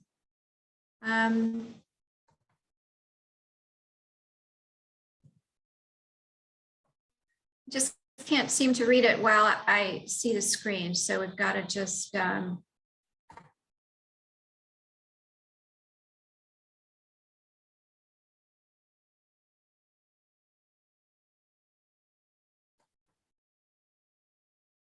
well, if you just take a moment and read it, I don't want to take the time to try and get your beautiful faces off of the screen and then try and read it and then put you back. So I'm going to leave it there. It was a comment about the difficulties of bridging psychiatry and psychology. The difficulties of bridging psyche and soma, that X and Y, that mystery equation we were talking about this morning. Beginning in the early 20th century, and with only a loose intuitive postulation of some sort of metabolic toxin X, Jung was convinced that in certain types of psychosis, namely those related to severe mental illnesses, a combination of biochemical and psychological processes needed to be considered. And it led to an examination of the interplay between psyche and body that spanned the entirety of his career. But his theoretical trajectory did not have the benefit of most of the discoveries to come. So if we can remember the challenge from earlier this morning, David's tree sense challenge, clinical theory in frank variance with how the brain works will not survive. And this is where my case material comes in to help. So our goals this afternoon, we're going to explore my decision to go off of my medication and the aftermath of that decision. And we're going to look at how my experience remarkably matched that of our narrative companions from this morning, John Kustens, Maura Coate, and Anton Boyson, offering further evidence that Jung's notion of a collective unconscious is sound and essential. And we'll fill in the gap in the physiological interventions that forever have changed mental health treatment, psychopharmacology. I'll walk us through a brief overview of how medication works, and again, use mine and others' experiences to support theories behind the medication's actions and why they might modulate bipolar 1 disorder and schizophrenia. And this is where we're going to get into some of this energy discussion and permeability that we were talking about in our Q&A. You might see a link a bit there. And then we're going to use this data to return to that debate about psychoanalytic theory and challenge its limitations, but also the opportunities that are there for us if these two camps can stop ignoring one another, psychodynamic and medicine, depth psychology and medicine. And finally, we'll try to go one step further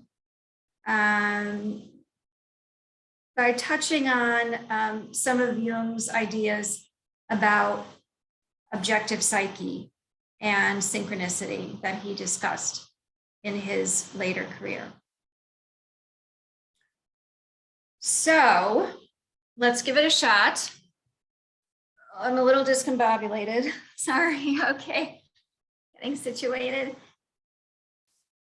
So we're going to use my experience as a microcosm of Jung's intuition, but with the 21st century context. And just rewinding back in '89, which is when I had my psychotic episode, I actually ended up stopping lithium. I was on lithium when I was coming back from the hospital, along with some atypical antipsychotics, but I stopped the lithium because I blamed it for feeling so out of sorts. And psychiatry at that time was less wedded to pigeonholing psychosis and less wedded to having to diagnose bipolar immediately. But then I became even more depressed. So then I tried an antidepressant. Unfortunately, antidepressants have a tendency to push people back into mania, especially without a type of mood stabilizer. And so this pattern began. I would begin a semester at school, and then I'd become so depressed I couldn't leave my room until, unfortunately, I would have no choice but to withdraw from classes by default.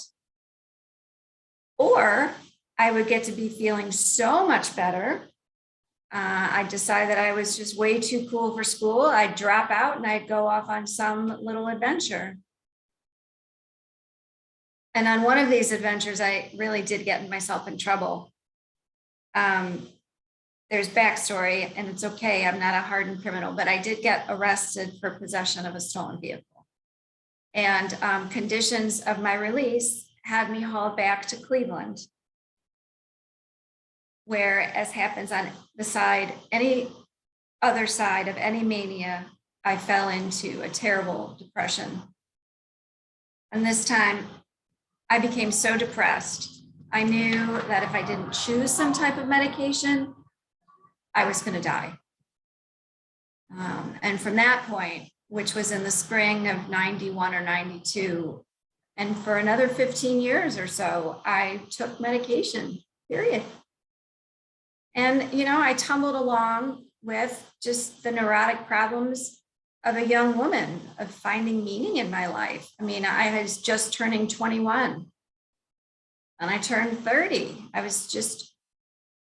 Did not, like any young woman, understand quite what my role was in the mainstream narrative. I was trying to understand love and career and how I fit in. I was wrestling with individuation, now that I know that term. So I switched from lithium to other mood stabilizers at some point pretty early on, probably in the late 90s. And then we switched things up a couple of times with my mood stabilizers because I did struggle quite a bit continually with periods of withdrawal and hopelessness. But I never doubted the need for medication. Then around my 33rd birthday, I began dreaming with an intensity I had never experienced before. An example of my dreams is stereotypical enough of confrontations with the unconscious to be used as an easy example. I journaled, I had a dream last night about getting tossed around in a sailboat without a sail. It reminded me of another out of control sailing dream that I'd had, although I don't think I wrote that one down. But that one was on a harbor. This one was in an apartment. But inside was just like the ocean, and the water was rocky, and I couldn't steer or control the boat because it had no sail. So I just got tossed around, crashing into the walls of the apartment. So here's the ego in the midst of the vast unconscious and power of self, capital S. I stumbled on a surprisingly good dream book just at a Barnes & Noble, I believe, that heavily referenced Jung's work. So I got very lucky with that.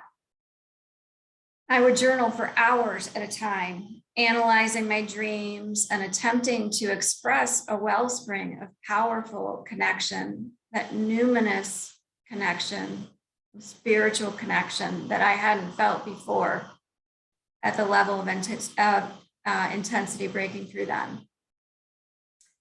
So after several more difficult dreams and confusion, I made a call to the psychiatrist I was seeing for medication management, and I asked if I could begin seeing her for therapy as well. I told her of my feverish dreaming. She reported that she could not take on any therapy clients at that time, but she did have a referral for a psychologist who had an interest in dream work. And unbeknownst to me, that psychologist was a Jungian analyst. And so in 2004, I began my initial 2-year exploration of analytical psychology. We actually have a very active Jung community here in Cleveland. And over the years, the Jung Educational Center of Cleveland has hosted guests from James Hillman to James Hollis, Lionel Corbett, Dennis Slattery, David Mill, just really, I think, fabulous scholars in the field of depth psychology. And during the time I became active, this is around 2004, there was not anybody talking about medication. And I know this because my hand always would go up to ask the question, hey, so what about medication?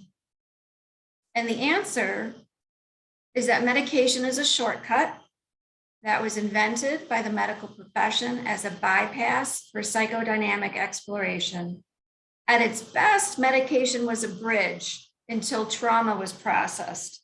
And then theoretically, someone could find their way to a stable enough ego to begin the real work.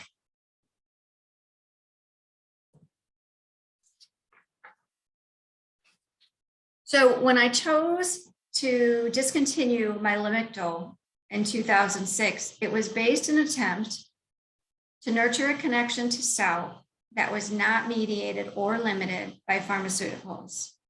It was to be an exercise in increasing my ego strength and the purity of my connection in order to serve the classical idea of individuation. Building relationship with my emotional waves, a commitment to confronting psychodynamic notions of manic defenses, some sort of meaning making within the desolation of my depressions. I believed that hard analytic work would mediate both extremes because I was going to embrace and listen to the symptoms, just like I was being taught.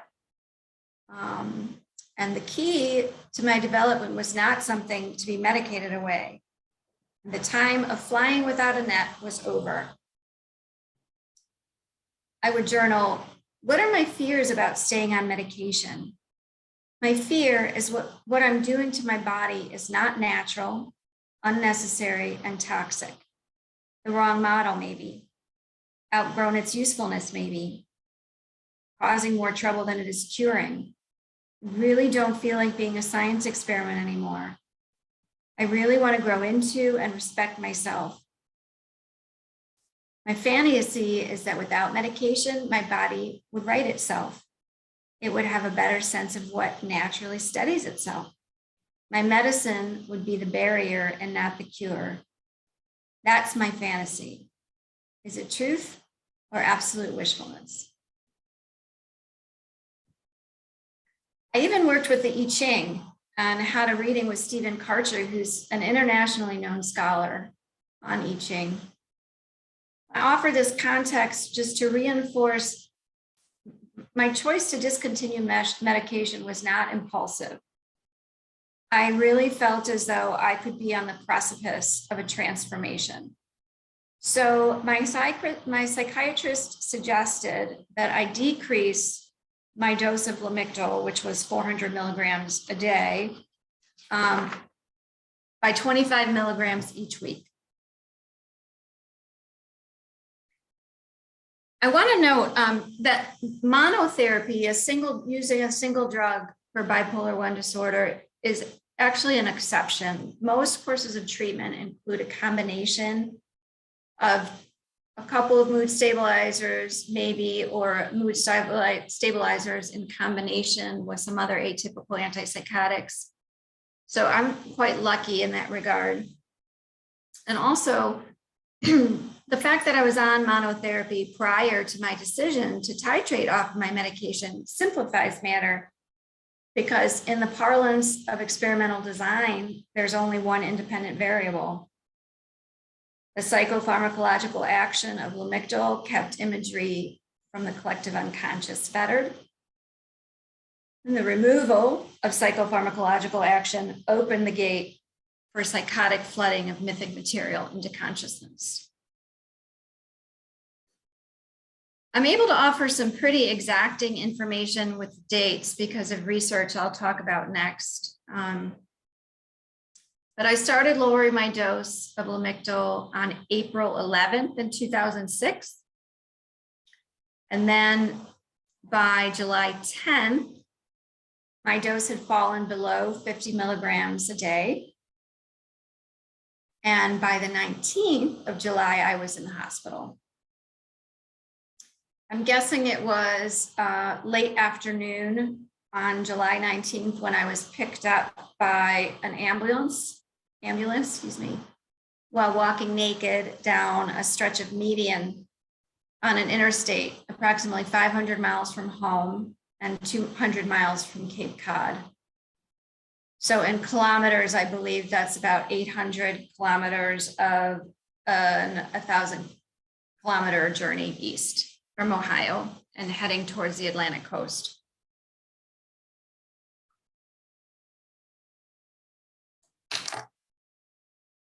I was taken to the emergency room and admitted to a psychiatric ward where I would remain for 20 days. I refused medication at the hospital, although they forcefully sedated me on several occasions. And then on or about the 27th of July, I was threatened with becoming a ward of the state of Massachusetts unless I began the medication regime being advised by the psychiatrist. So I was involuntarily admitted to the psychiatric ward, but I was still there voluntarily, meaning I would have had legal recourse to petition for my release under this. They were threatening an involuntary hospitalization, which means I would have had no legal recourse at all, and I would have only been released at the sole discretion of the institution. So I acquiesced, started the medication, and was finally released, although it was noted in medical notes against doctor's orders. That was on August 7th. I threw out my medications and drove back to Cleveland, but I was rehospitalized 13 days later. That was in August 21st. And overall, I spent 5 of the 7 weeks between July 19th and September 3rd of 2006 in the hospital.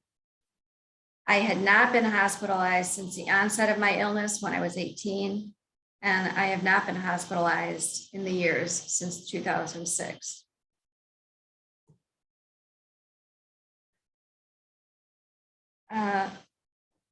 My body and mind were traumatized. There's just the sheer damage, of weeks with a floridly psychotic mind. I mean, months of neurological disruptions, change, then months of tweaking medications, neutralizing my mind and body back into place. My intellect, my curiosity, my ability to be around people, any sort of physical vitality really disappeared. And there were literally years where I described it in a piece of writing that I felt like I was gazing at a pond and looking down through cloudy, murky water and shaking my head, seeing, because there was a remnant of me half dug into the muddy bottom of the pond. And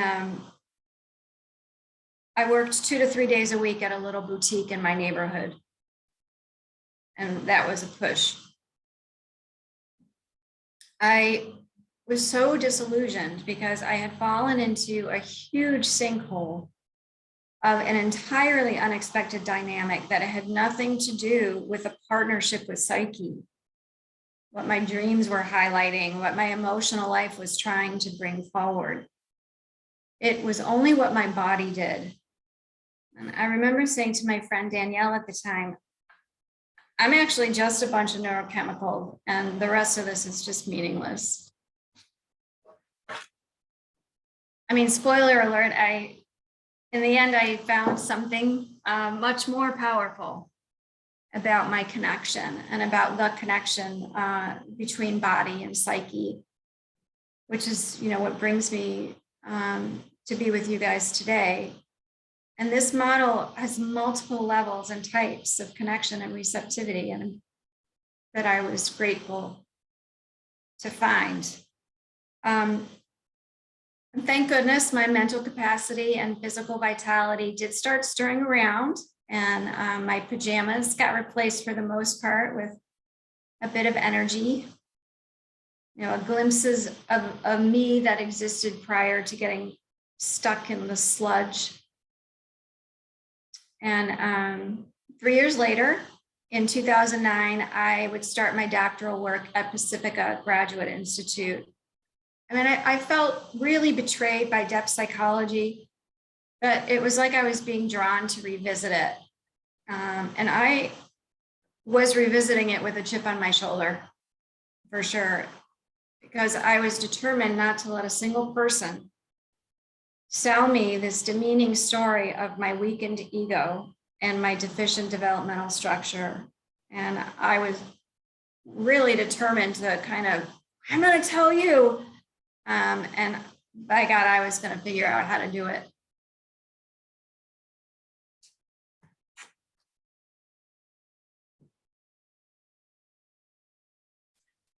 So fast forward to the fall quarter during my second year at Pacifica. So it was 2010 now. And things really began to flow kind of on how am I going to do this front. We were beginning our attention to research methods at that time, and ultimately, and our ultimate research topics we wanted to do. And one method that Robert Ramanujan used heavily was that of an active imagination with your research topic. He called it transference dialogues. And so it was probably an assignment due for my class. And then a few days after I did the transference dialogue, I had a dream. It was the day before I was departing for my particular intensive weekend seminar.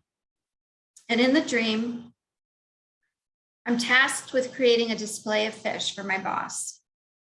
I go to the pet store and purchase 2 plastic bagfuls of small fish filled to capacity. One of the bags breaks and spills in the parking lot. And I begin to wonder if one bag might not be enough for the display, so I leave without replacing it. And then the dream scene shifts, and I'm ready to create this display for my boss. But as I look at the display with the still empty fish bowl, I wonder if perhaps a single larger fish might be more impactful. And then the scene shifts one more time to a basement apartment where my brother is preparing some fish in the kitchen. It's a commonplace fish, it's nothing special. And my brother asks me to slice the fillet. He tells me how to do it, but I'm skeptical of my knife skills and the ability to deal with the fish's flaky texture. But the fish slices cleanly and uniformly into glistening medallions. I'm surprised how meaty and beautiful this fish has become. I share this dream because it marked a turning point in how I began to approach my research, which had its beginnings in this doctoral work of mine. So in the end, I chose not to explore multiple schools of thought from a distance, which in the dream is symbolized by the bagfuls of schools of fish. Instead, I would delve into an analysis of my personal experience, that single fish. And in spite of being a relatively average specimen, that kind of commonplace fish, when it was examined carefully, the results were surprisingly special. That's the medallions, slicing the medallions. So I utilized a qualitative empirical research method called narrative analysis.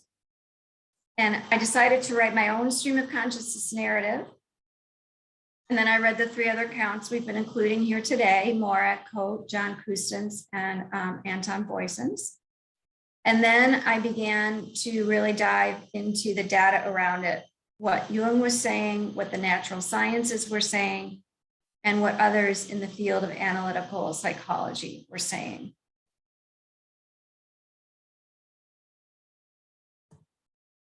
I'm putting a reminder of those 10 categories that we talked about this morning as we kind of move through this next section. So the final transcript of my stream of consciousness was approximately 12,000 words. I had actually considered including the entire narrative as an appendix for my dissertation, and we just decided that in the end it was pretty vulnerable, and why bother?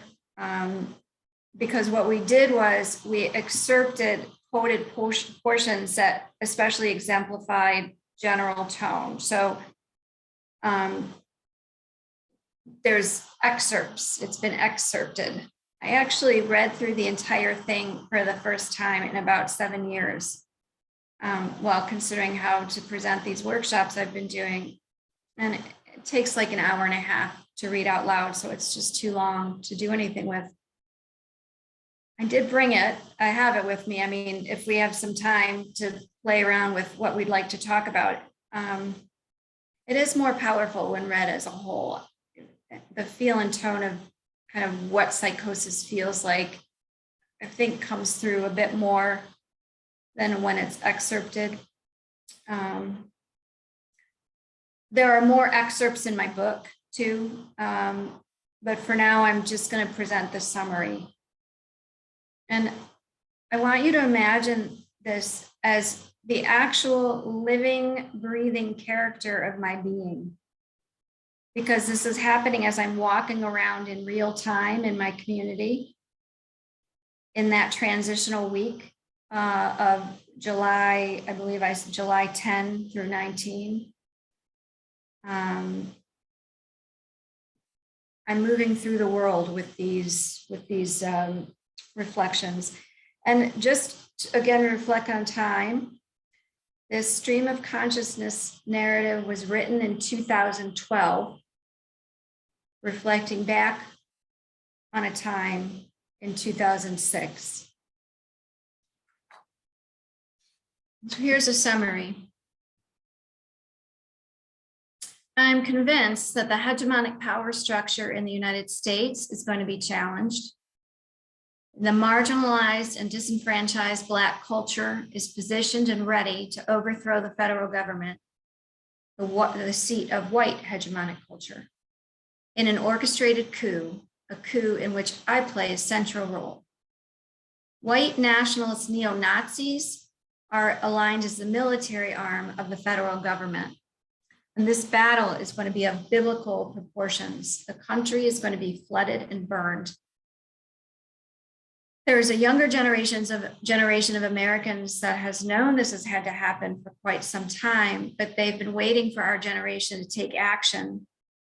In the meantime, they've been the quiet resistance across the country. And this youth movement was most recognizable in the fluid nature of fashion trends and gender identification. When the fighting and destruction is over, my hometown of Cleveland Heights will be the new seat of government. Now, my job, I am responsible for leading the innocents to safety on Martha's Vineyard, Massachusetts, off the mainland of the United States, Cape Cod, where we will wait until it is safe to return. So on July 18th, after performing several rituals to prepare for battle and leaving instructions in my apartment for those who would be fortifying the city, I leave in my car to begin a caravan. The war has begun. But as my 700-mile journey continues, I realize that the neo-Nazis have been tipped off about the coup. They have begun to mobilize and have come out onto the highways. I increasingly realize that the coup has failed and that I personally have failed in my military responsibility. I'm despondent and believe I have lost the right to live. I wait to be killed by my own army. When my car breaks down, my car literally broke down, I get out and begin walking down the median of the highway, convinced that my body will soon fade out of existence entirely, that I'm moving into the realm of the other world, although what it looks like, I don't know. And obviously I did not disappear. I was quite visible and someone called an ambulance and I got picked up.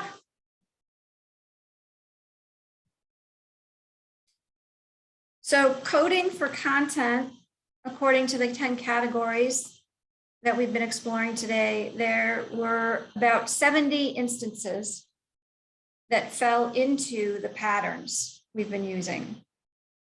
And although there were actually no references to sacred marriage or birth of the Savior in the narrative of the time from July 10 through 19, stream of consciousness writing that I did spanning from the time I was hospitalized a second time, so in Cleveland, has multiple references to both, along with continued delusions related to death, apotheosis, cosmic conflict, world and national reform, return to beginnings, and new society. 3 of the general archetypal categories, cosmic conflict, apotheosis, and new society, were repeated between 8 and 18 times. And death, although only surfacing twice, was a strong theme towards the end of the narrative. In the summary, I really did think I had died and was walking into the afterlife as I was walking down the median of the highway. And also when I was at the hospital, the first people that I saw there, other patients, I actually thought they were like the gods and goddesses of Olympus. I thought we were not of this world.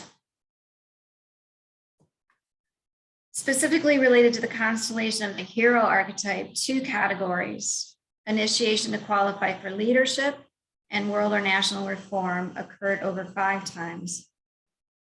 And in many respects, these separations are very difficult to maintain because the themes of cosmic conflict are directly related to world and national reform, as well as to new society.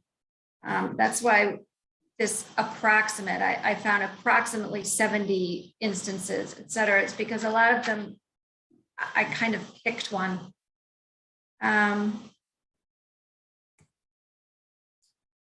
So then I coded the other autobiographical accounts that I read, and my narrative aligned with others in 7 out of 10 categories.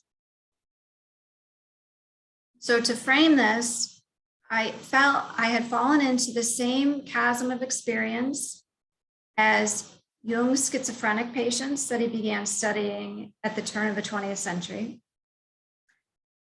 That same chasm of experience as Anton Boysen and his group of about 180 that he researched in the mental institutions in the 1930s.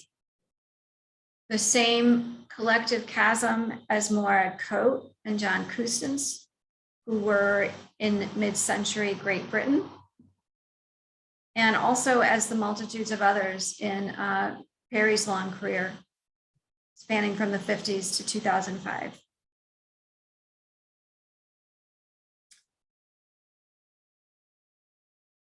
As a frame of reference, I mean, there are a great many images and details that are specifically related to me and to my own scope of experience. For example, my obsession with Martha's Vineyard, the Cape Cod, which was going to be the place of safekeeping for the innocents during this creation of a new world order through basically a replaying of the creation stories, massive flood, massive fires. Martha's Vineyard was the place I moved the summer after beginning my lithium treatment back in 1992. And I stayed there for almost 5 years. So in many ways, it was like my promised land where I had come back to life in my early 20s. And so psyche, you know, self, capital S, I do think took it up, you know, as an archetypal symbol to represent, you know, the promised land. I doubt it would have been the setting for somebody else's archetypal promised land. And so, but it brings us to one of the most interesting difficulties with my experience, and I believe with psychosis in general, which is that multiple layers of experience can be present at the same time. We talked a little bit about this in the Q&A this morning. Places had archetypal amplifications. People had archetypal amplifications. So it sets the stage for really big and important questions. What is mine? What is purely a subjective co-opting of symbolic material?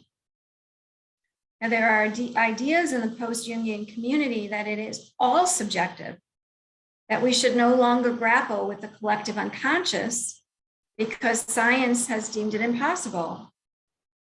And so I hope at the very least, you leave our time together today with the realization that that idea is more untenable than the mystery of how it manifests.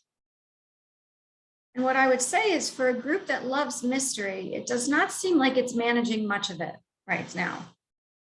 So let's move on, and I can continue to try and frame the dilemma.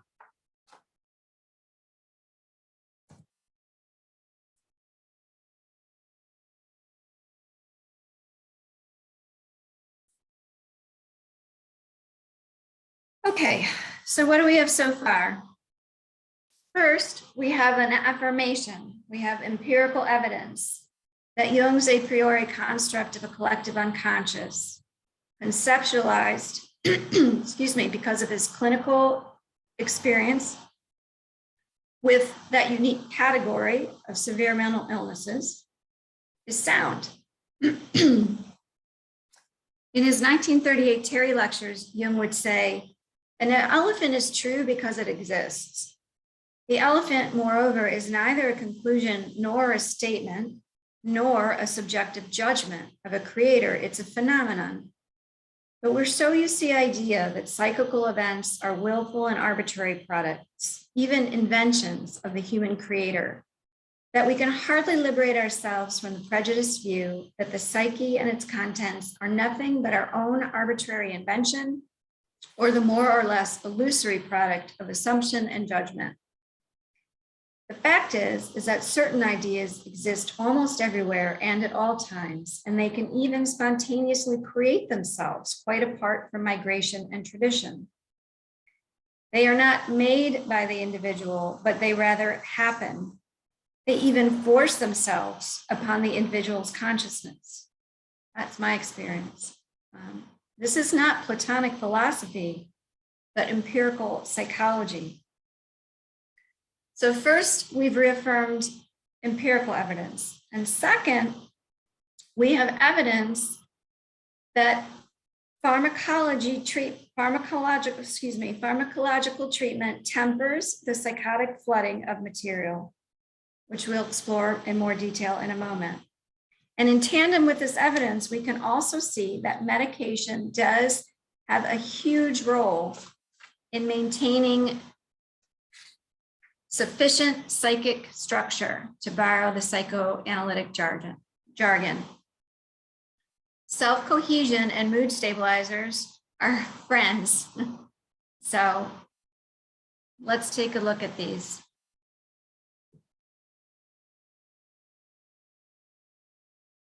A medical understanding of severe mental illness has actually been a backward one, and it is just beginning. We're in no way finished. But I say it was backward because hypotheses about severe mental illnesses and research blossomed because pharmacological treatments that were being used for physical illnesses were seen to affect mental functioning. And so insights into psychosis became possible at first only because chemical properties of drugs either amplified or minimized symptoms. At the time of Jung's death, pharmacology was in its infancy, and conclusions were related to causality and inference. The chemical properties and actions of the medication act in a particular way, so perhaps the targets of these medications are implicated in the etiology of the disease. These treatments were the first generation of antipsychotics. But while advances in medical models of treating severe mental illnesses began by accident, the burgeoning field of biomedicine in the 1990s ushered in a new era of unprecedented research. This era has been referred to as the molecular medicine revolution. Technology allowing for the study of the active human brain, machines like EEGs and MRIs, allowed neuropharmacology to become more knowledgeable and less dependent on chance, creating a new class of antipsychotic agents, atypical or second generation antipsychotics. We have a storm coming here, and it got very dark in the room, so I'm okay, that's better. I just had to turn on a light.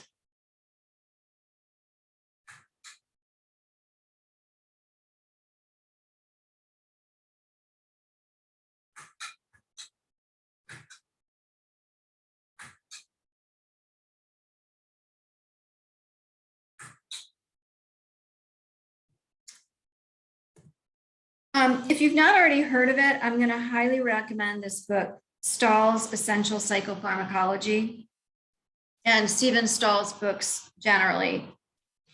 They're an incredibly accessible way to learn about medications, their actions, their history, best practices and medical models of treatment for mental disorders, the action of the brain, really anything and everything neurochemical that sits behind the scenes.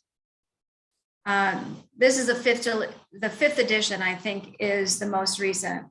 And it does include newer research on the uses of ketamine, MDMA, and psilocybin. You know, common lingo, ketamine is special K, MDMA we hear as Molly or ecstasy. And the big one right now, psilocybin, is mushrooms, are kind of magic mushrooms. I also keep a copy of Stahl's medication guide with me in my office. It helps me when I have clients come in with their list of medications for my own learning and also gauging what type of dose they are on. And also to help my clients understand what the medication is trying to do, because often actually psychiatrists don't really spend time explaining.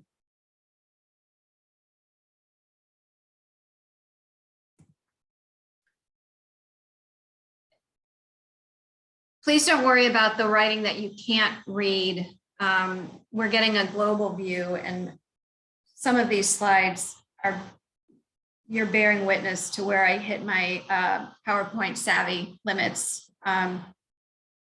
but I think you should get most of it anyway. Please don't worry. Just looking at the brain, just from a very global perspective. If we stare, we can use our right fist and pretend it's the left hemisphere of the brain. And the portion of our thumb that wraps around the tops of our fingers is our temporal lobe. And then the frontal lobe is the flat plane that's created on the exposed portion of our fingers. And our fist, basically from our wrapped thumb to the knuckles. Then our knuckles themselves are our parietal lobe.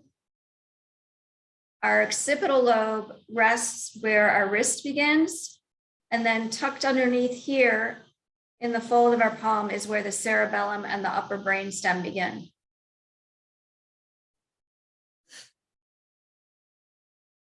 Now we continue to keep learning more about brain specialization and ways in which the different hemispheres and lobes communicate. It's a very complex system.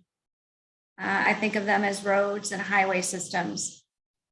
And at the most minute level, it is a road of communication from neuron to neuron. And the cars on that road are our infamous neurotransmitters. So the picture on the left of the slide shows the structure of the neuron. The bigger bubble, we'll call it, is the cell body and the nucleus, along with a little bit of a zoom of the different types of connections it has to other cells. And then if you look at the inset above, it's that cell body and a kind of a continuation of what those connectors look like: axons, dendrites, terminals, synaptic terminals. Now, out of a dozen or more, now the picture on the right side of the slide shows the space in between. So on the right side of the slide, you've got like a picture of two of those blobs that we're looking at. And then the smaller picture shows the synapse, the infamous synapse. Out of a dozen or more types of neurotransmitters, there are 5 that are most often manipulated by psychotropic meds: dopamine, serotonin, norepinephrine, glutamate, and aminobutyric acid.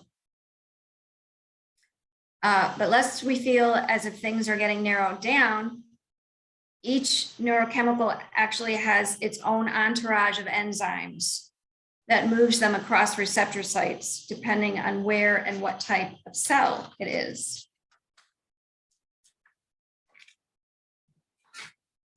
Again, don't worry about the writing. I'm trying to show that there are different pathways that are going to different places. And then on the right, you can kind of see this barrage of little things flying from receptor to receptor.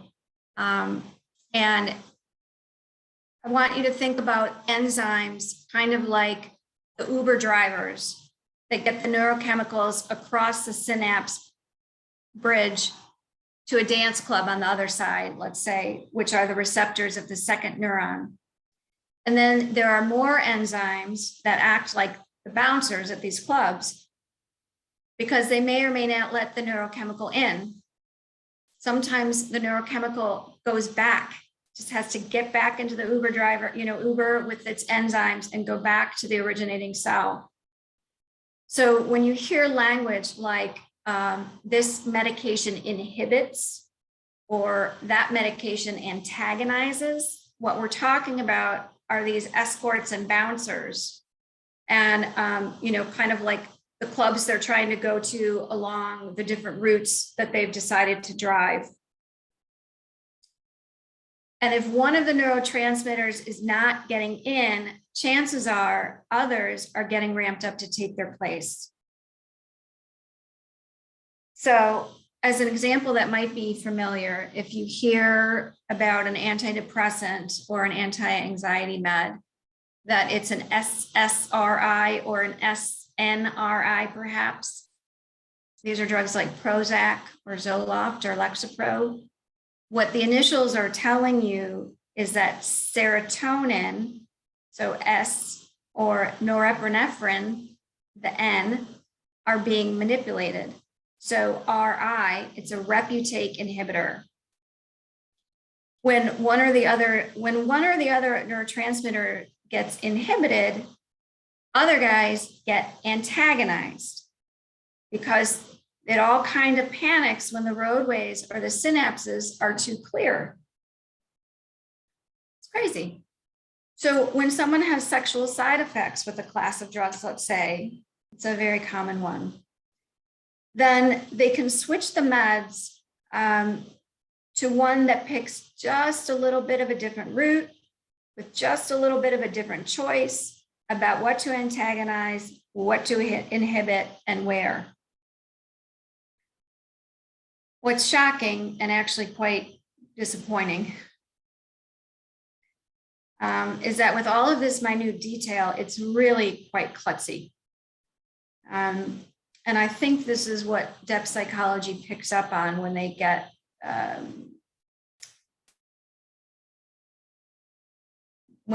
suspect about meds. Reductive methods in the natural sciences have honed in on these minute alterations and correlations between brain activity and mood. But even in the 21st century, medications really feel like old-fashioned radio dials. You know, you're just sliding up and down channels on these neural pathways. There's only so many radio stations to try, and there's only so much tuning you can do, and only so much you can turn the volume up or down.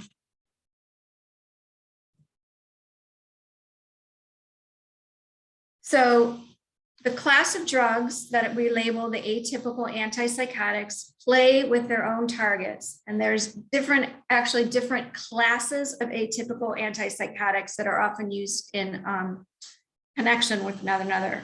So combinations of these atypicals are used to target, circadian rhythms, mood, racing thoughts, motor disturbances, olfactory hallucinations, disorganized speech.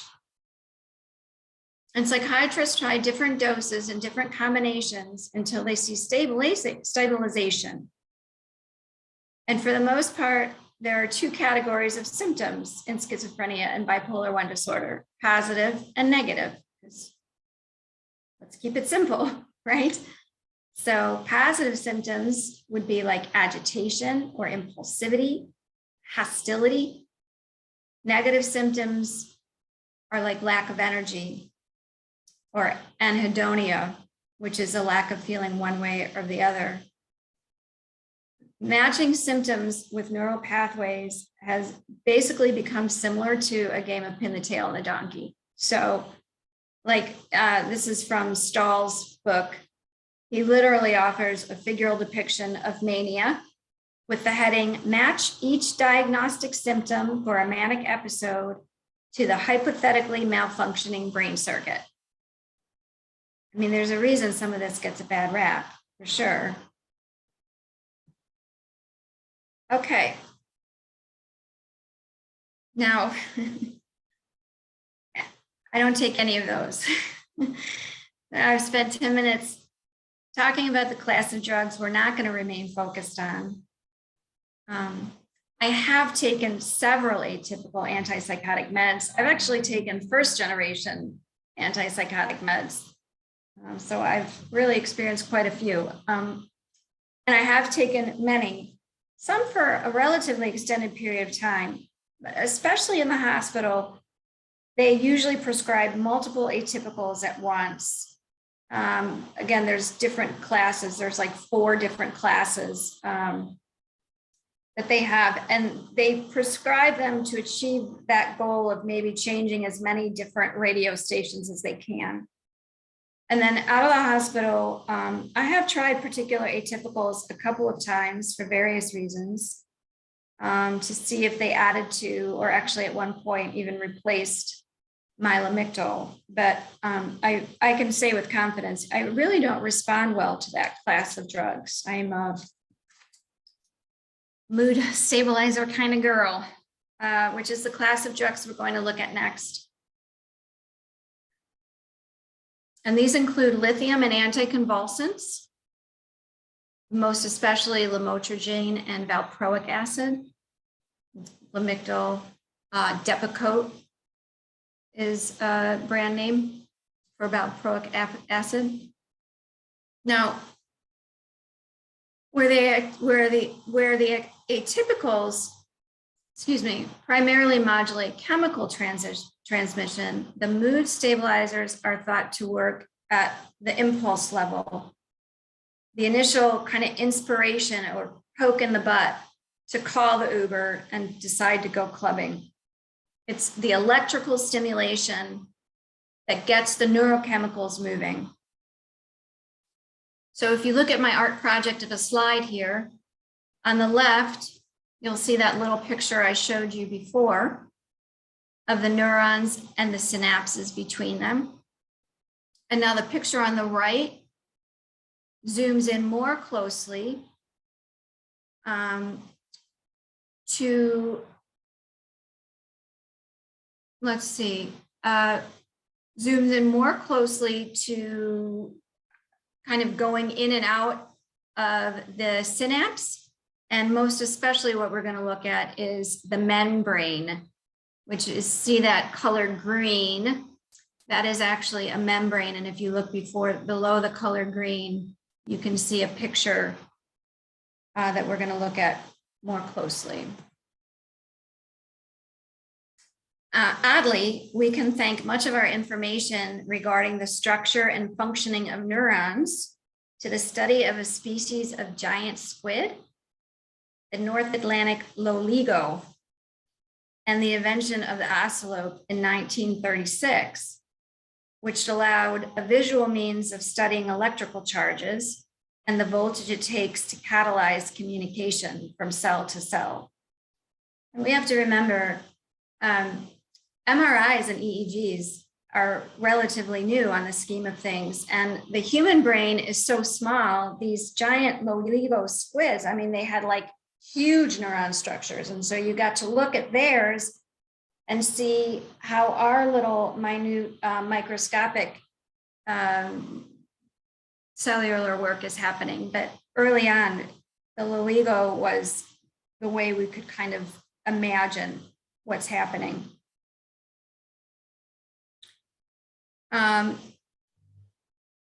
So in this slide, we're focused in on the structure of the cell membrane, excuse me, two things. One is the membrane is actually a bilayer. They're called phospholipids, fatty acid and water, and they remain pretty stable because the heads of the little creatures, and you can see in the channels and pumps little picture, you can see those little white things on the top. Those are heads and like little sperm, actually. The top like water and the tails don't like water. And so they rest in mutual kind of attraction, distaste for each other, keeping all of the intracellular fluid in place. Kind of like when you stick the positive and positive sides of a magnet close together. That's how I imagine it. And then just a second thing to remember or to look at, we're looking at ions. We're looking at electrically charged pieces of electrons. An electrical impulse can become strong enough to separate electrons from protons and neutrons. So then you have either positive or negative charges running around. And these ions that we're looking at, we've got sodium, which is the Na, chloride, Cl, you don't really see it on that picture, potassium, which is a positive ion, and chlorine, which is negative. And so these ions gather either inside or outside of the intracellular fluid. But a spike in electrical current can trigger channels, pumps, or gates to open, allowing a cascade through the synapse. So that's when the neurochemicals get that push to come out into the synapse and try to get into the next neuron.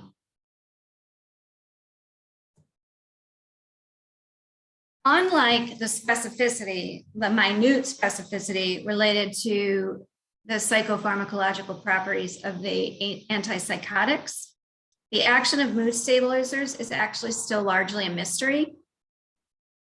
However, the efficacy of these drugs has been so well established, they continue to be used, even as the mechanisms of action are not entirely understood. In general, the actions of the mood stabilizers seem to be related to the signal transduction cascades. So the electrical stimulation at the roots of the neurotransmitter activity. And so the lesser known heroes in bipolar mental health is the chemical and electrical stimulation of things like sodium, calcium, potassium, and chloride. And the electrical transduction moves through the bilayer cell membrane through different openings, channels, gates, or pumps. They're each a little different. I don't think it really matters to us, the difference between a channel, gate, or pump, but channels are openings, gates change shape, more like a key into a door lock, and pumps are the things that need sufficient energies to suck or flush substances across the threshold of the membrane. The neurotransmitters get ushered through from the presynaptic neuron to the postsynaptic neuron, at which point our chemical transmission becomes electrical stimulation once again.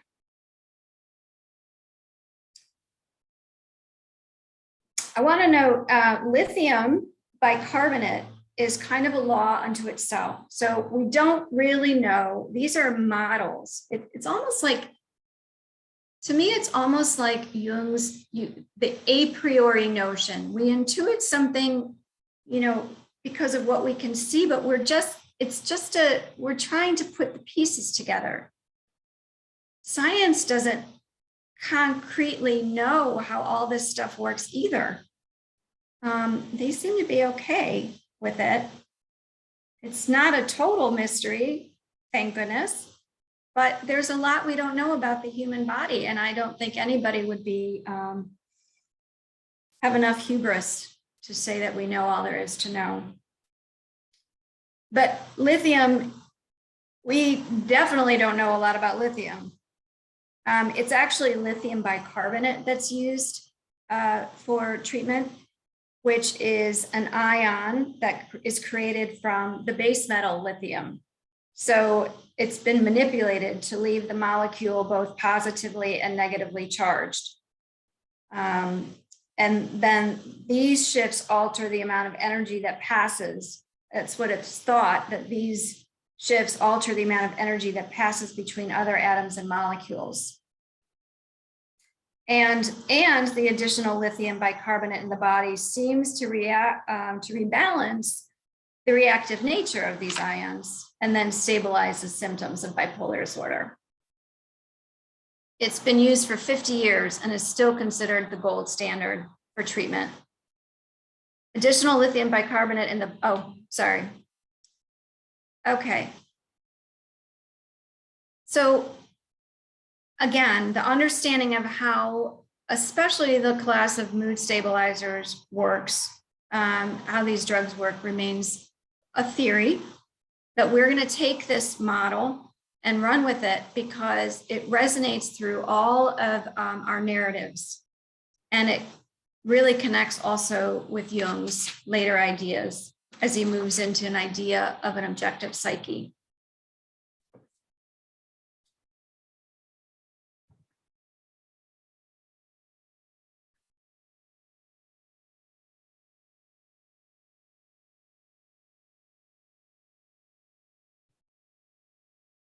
So both Kustens and Coate experience their symptomatic periods as altered states of energy inside of their bodies. including explicit references to voltage and electrical activity. John Custance wrote, "I can only describe it by saying that the lights go up, as if a kind of switch were turned on in my psychophysical everything seems different, somehow brighter and clearer." Morag Cope said, "My brain was like a machine which had been adapted to function normally at a lowered voltage. With the voltage suddenly raised, the change in activity and intensity of experience was dramatic.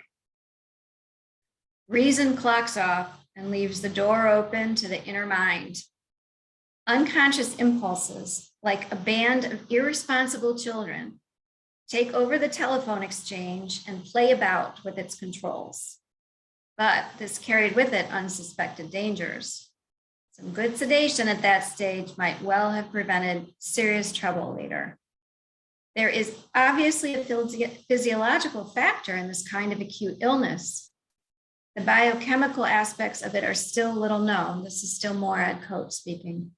"The biochemical aspects of it are still little known, but in practice, I can sum up the process as follows: cerebral overstimulation, sectional failure of mental organization, and chaos. That is psychosis."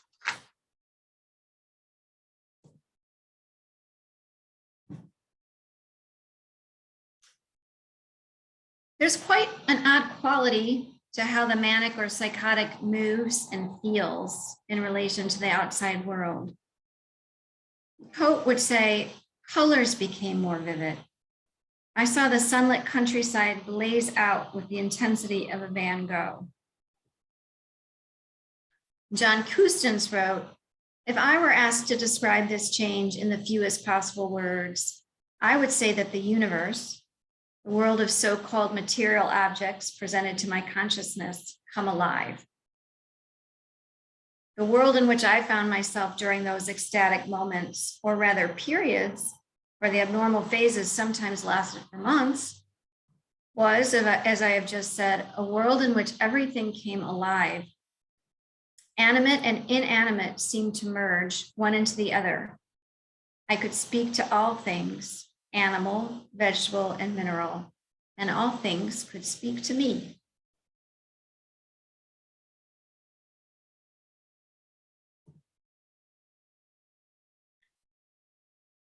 My own bodily experiences resonate with these descriptions. In one portion of my stream of consciousness narrative, I would describe it as follows: "I'm not sleeping well. I'm tired, but can't seem to find rest when I lie down. I lie with my eyes closed in the dark, but I feel so much frenetic energy coursing through my insides, it's hard to drift off. I feel like a tuning fork that doesn't stop vibrating." Now, another excerpt from the narrative was actually temporally located on that July 18th day, one day before my eventual hospitalization. And I had already left Cleveland late the night before on my travel to the vineyard, and had gotten to a rest stop just inside of New York. And the excerpt that I read now does hold some recollections from the time that I was going off of my medication. So here I am. I'm at a rest site. I'm at a rest stop in New York. Okay. So here I am, and here the world has reached. I'm floating and ephemeral. It was remarkable, the energy I feel around my body, sheer energy, outside of my skin, yet a part of me. It's like its own magnetic frequency. I remember the first time I really began connecting to the electric frequency of it all, the boundlessness of physical body. It was weeks ago, sitting peacefully on my couch in my studio next to the open window, a task lamp on the side table propped up on pillows, watching the small television tucked into the bookshelf against the wall. I was well on my way toward being medication free. I don't know, was it a week, 2 weeks? I don't know, but I remember sitting watching the television, and the energy of the television show and my own were meeting somehow, connected and holding the space between me and the television. We are enfolded into one another. The characters on the television, they are so real. And I think this is some of the best acting I've ever seen. What a remarkable story this is. What remarkable character portrayal. I can literally see and feel the embodiment of that character. Well done. I marvel at their craft. I remember thinking to myself how wonderful life can be, how ripe, how latent. I think to myself, so this is what it feels like to be off of my medication. This is remarkable. I can feel myself connecting to the boundlessness of it all. Exquisite. And so this is how I feel when I turn off my car and step out at the oasis. All things radiate and move together. I am moving and the world moves around me, but we're slower somehow. A thick membrane of connection in the empty spaces. The bathrooms, the food court are all on the west side bound of this oasis. So I walk through the glass doors, down the pedestrian bridge, brown Berber industrial carpet, people coming and going. I have never felt so connected to earth. I radiate up like an immovable force.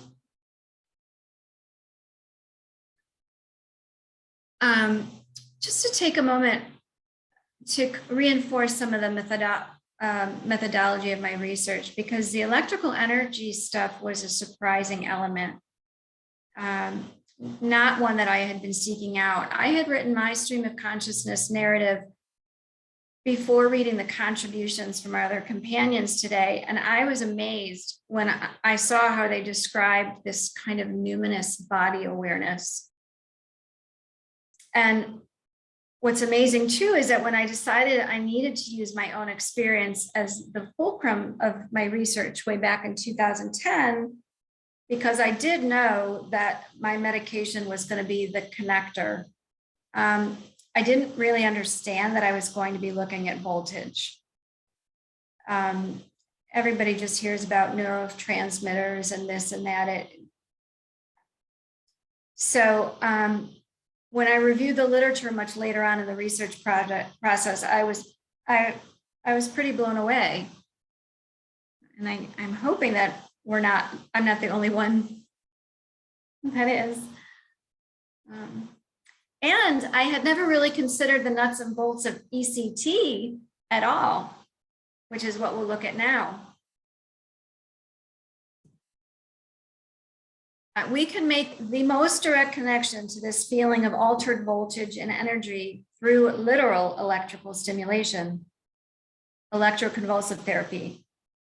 And as a historical marker, the initial use of electric shock for the treatment of schizophrenia was in 1938, when 2 Italian physicians collaborated in the treatment of a homeless schizophrenic man that had been arrested by police in Rome. And it's reported that after treatment, the once homeless patient was able to regain regular employment. Now, ECT fell out of favor as options increased with the rise of pharmacology in the 50s and 60s. However, it's become increasingly utilized in today's medical repertoire for treatment-resistant mania and depression. Today, the use of electrodes to deliver timed and measured voltage to the brain continues to be honed, especially as it relates to placement of electrodes to target either depression or mania. ECT causes small brain seizures, which seem to kind of reboot the brain in a way that relieves symptoms, potentially through the manipulation of the neurotransmitters. And 2 more recent permutations of brain stimulation have also come into use. Transcranial magnetic stimulation, which is called TMS, have you heard of it? And deep brain stimulation, or DBS. TMS and DBS are both targeted more specifically to the stimulation of particular brain regions in the cortex and the limbic system. The magnetic fields and the electrical stimulation are used to encourage the polarization and the depolarization, which theoretically shifts, again, that neurochemical activity. It's basically kind of the work of the anticonvulsants nestled in there too, the control of the polarization and the depolarization that opens and closes gates. Now, Anton Boysen's work would have come decades too early to have any understanding of how his pool of 173 subjects might have been affected with treatment options. But both John Kustens and Morad Coate had multiple courses of ECT.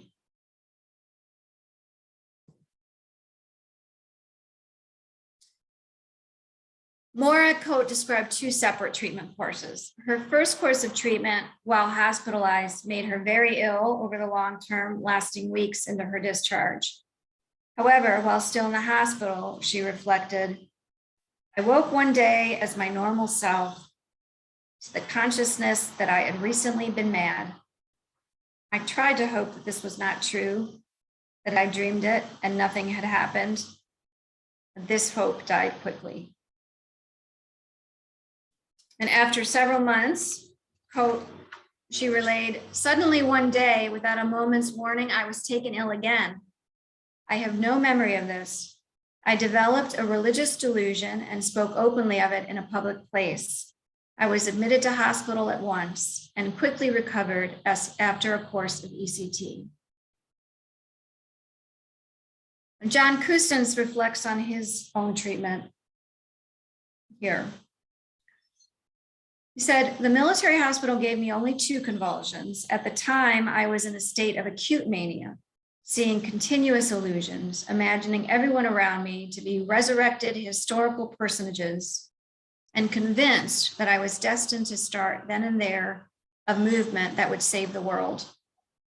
The 2 convulsions were sufficient to break up the world related to the whole syndrome of vision and fantasy. And within a little more than 2 months, I was discharged as cured. I had no recurrence for 2 years. When reflecting on his experience, he said, introspectively, ECT appears to shift my observing ego from one state of consciousness to another, or using another metaphor, to push one state of consciousness below the threshold of observation and replace it with another. I could actually feel the phenomenon of elation being pushed away from my consciousness.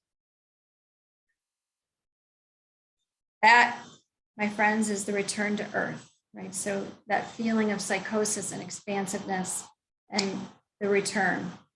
I could literally feel the elation being pushed away from consciousness. Or all of a sudden, I woke up one day and it was me again.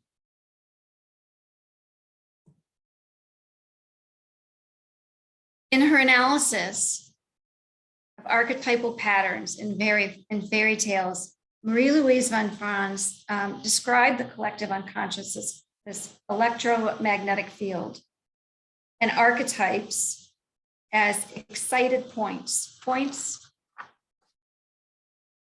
Oh, brother. Points in which energy in the field is bundled, so to speak. It's like our childhood art projects. So this is not a childhood art project on the screen. This is actually some of my art therapy that I did in the hospital. But I like it because there's both glitter and glue there. It's like our childhood art projects, where the glitter of emotionally charged personal experience gets stuck to the glue of an archetypal pattern. And the physiological nature of severe mental illness allows us to potentially flip the interaction. Can our bodies themselves trigger and choose what forces its way in? does our personally charged experience get replaced with the stuff of the collective? Extrapolations related to the regulation of electrical transmission and the movement of transpersonal content allows a notion of this permeability to gel.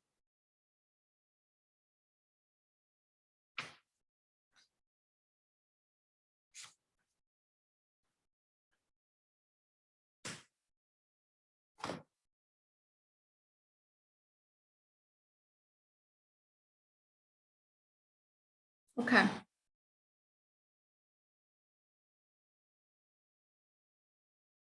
So I want us to just back up at this point, just for a minute, to locate ourselves in history again.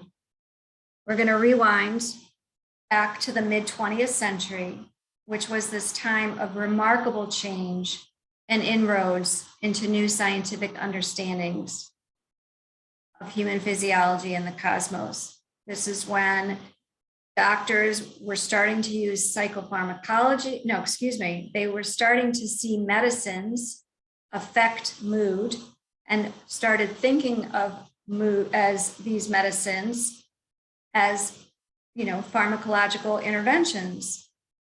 And then they started guessing as to, well, if those medications affect those moods, maybe this mental illness is a part of this. So this is all starting to gel in those years. And it was also a time, it was a time of remarkable change into new scientific understandings of human physiology and the cosmos. We've marked it as the time in which the first generation of atypical antipsychotics were being explored, and a time when an aging Carl Jung participated in the Second International Congress. And this era was very important within the field of analytical psychology as well, because this is when the unique schools of practice within the Jungian community began to surface. And it's this school of post-Jungian thought that I've been grappling with today, the object relations, attachment-focused lens of our Jungian trained analysts, and they're now labeled the developmental school. Because they too were using scientific advances to dive deeper into the human psyche. Works by Piaget and Erikson are both notable, but the work that remains most present within the post-Jungian developmental school is that of John Bowlby. He was one of the most influential theorists of the time. He pioneered observational studies of infants and toddlers in institutional settings, leading to new hypotheses about the effect that varying degrees of caregiver-infant attachment patterns can have on later personality development. And the other primary influence on the developmental school was object relations theory. Beyond John Bowlby, the Freudian branch of the depth psychological tree was thriving in London, including people like Anna Freud, Melanie Klein, Wilfred Bion, Donald Winnicott. And those ideas decidedly interwove themselves in analytical psychology through the work of the Jungian analyst Michael Fordham and the founding of the Jungian Analysts Society of Analytical Psychology. Now, observations and theoretical extrapolations on attachment continue to morph, along with the technological and scientific advances over the second half of our 20th century, especially in the fields of neuroscience. So the neuroscience of trauma, of childhood brain development, of attachment, the neuroscience of transference and countertransference, it's very powerful. And it's this perspective that is given the most dominant space when they're looking at psychosis. But while the developmental school of post-Jungian theory dove deeper and deeper into the worlds of human development and attachment, I guess they wouldn't have been post-Jungian then. They were just people that had likely been analyzed by Jung or one of Jung's contemporaries. So it was still in that stage. They're moving deeper and deeper into the human development and attachment, but Jung's attention kept taking decided turns outward. So he was developing an increased interest in quantum physics, most especially inspired through his collaborations with Wolfgang Pauli, which began around 1933, and also within the interdisciplinary conferences at Eranos in Ascona, Switzerland. This is the stuff that permeates, if you've ever read Jung, this is what permeates volume 8 of his collected works. This is when the notion of synchronicity first arose, and it permeates Marie-Louise von Franz's work, if you've ever read Psyche and Matter or Number and Time. It is explorations on synchronicity, on time, on astrology, on the I Ching. All of these things are alive and rich in our Jungian forms today. They were birthed during this time period. We've got synchronicity, time, astrology, I Ching, and we've got trauma, childhood brain development, attachment. This split is still haunting us. But it's here that Jung begins to examine a more fluid relationship with matter. So the collective unconscious and the archetypal vehicles by which it made itself known were becoming less and less situated in the human story, and farther away from the self-contained, subjectively activated patterns of behavior, and outward into the realm of a psychophysical whole with two different languages or perspectives, one psychological and one material. It was during this era that Jung began exploring the psychoid archetype. Or as Marie-Louise von Franz actually described it, the same world via two different channels. The collective unconscious becomes an objective psyche. And it's here that Jung begins to entertain the idea, literally, of the brain as a transformer station, not just an organ containing psychic patterning.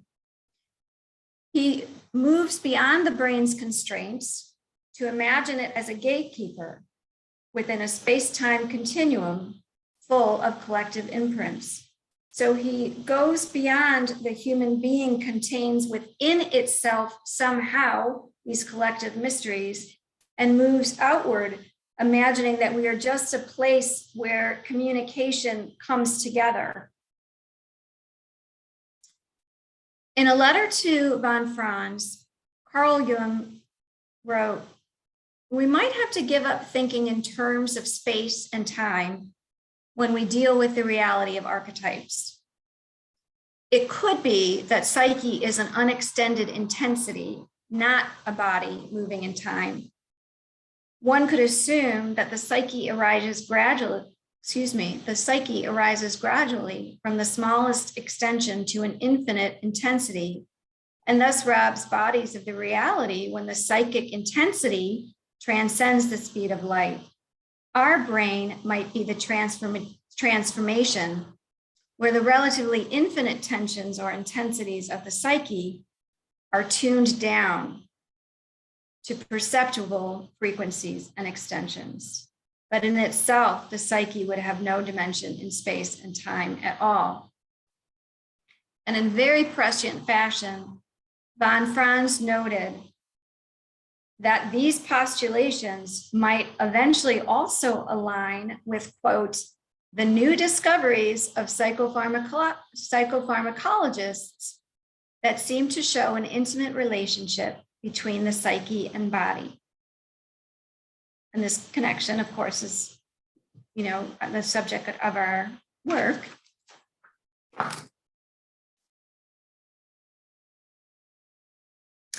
I think we should take a really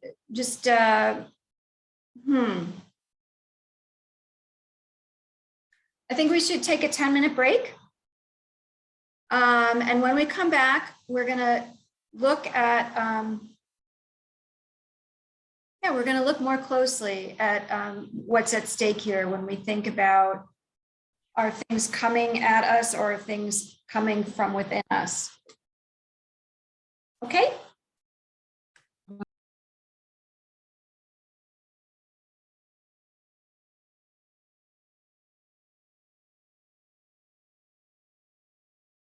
Setting.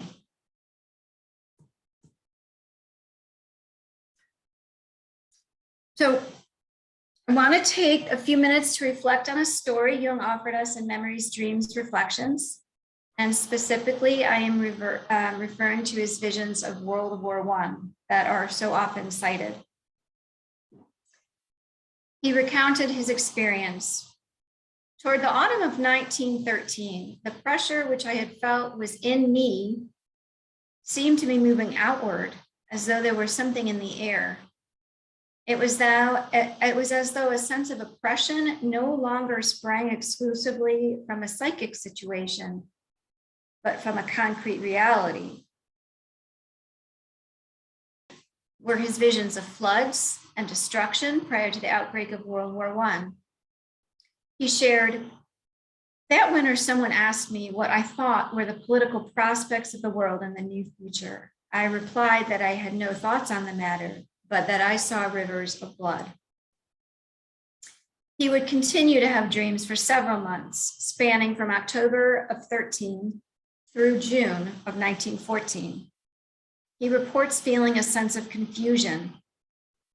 I asked myself, he said, whether these visions pointed to a sort of revolution, but could not really imagine anything of the sort. And so I drew the conclusion that they had to do with me, myself, and decided that I was menaced by a psychosis. The idea of war did not occur to me at all. Yet by August, World War I had begun. Even so, Jung would double down. He recounted, I had to understand what had happened and to what extent my own experience coincided with that of mankind in general. And this approach begins a legacy of that intra-psychic focus. He made that decision and he said, therefore, my first obligation was to probe the depths of my own psyche. And so this experience of his led to the birth of active imagination and a dive inward to find personal connections to images and content. He focused on his dreams and fantasies prior to a series of visions related to the war, and then on the dreams, struggles, and overpowering emotion that came after. The essential focus became how to navigate and hold a connection to transpersonal material as an intra-psychic phenomenon. Why? Because, Jung said, quote, the knowledge I was concerned with or was seeking still could not be found in the science of those days. So he used the qualitative science of phenomenological rigor. Quote, my science was the only way I had of extricating myself from that chaos. I took great care to try and understand every single image, every item of my psychic inventory, and to classify them scientifically so far as this was possible, and above all, to realize them in actual life. Jung would write, quote, the great difficulty is that we have absolutely no scientific means of proving the existence of an objective meaning, which is not just a psychic product.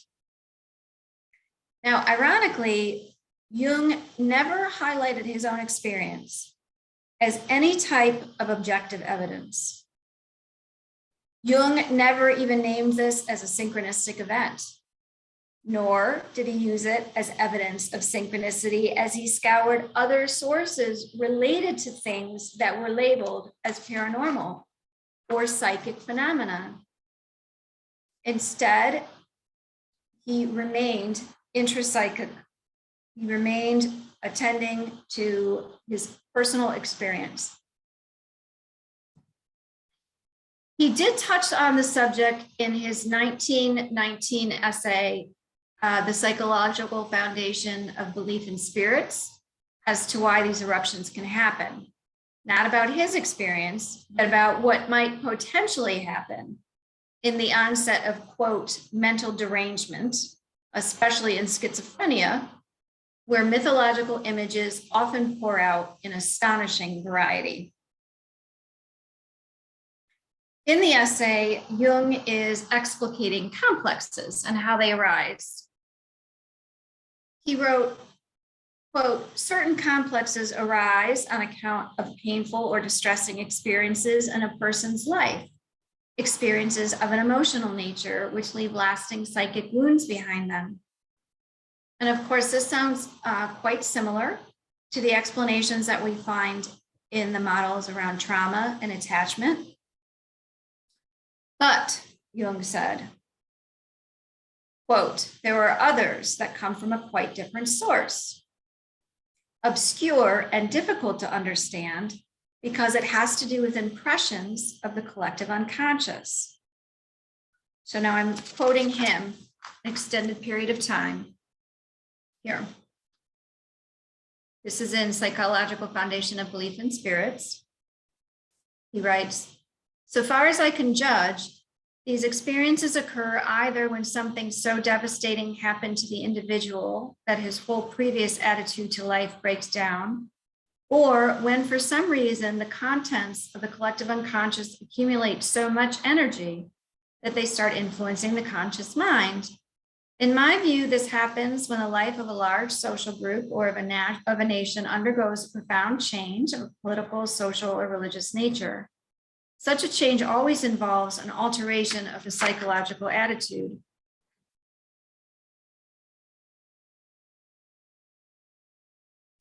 Incisive changes in history are generally attributed exclusively to external causes. It seems to me, however, that external circumstances often serve merely as occasions for a new attitude to life in the world, long prepared in the unconscious to become manifest. Social, political, and religious conditions affect the collective unconscious in the sense that all those factors which are suppressed by the prevailing views or attitudes in the life of a society gradually accumulate in the collective unconscious and activate its contents. Certain individuals gifted with particularly strong intuition then become aware of the changes going on in it and translate these ideas or changes into communicable ideas.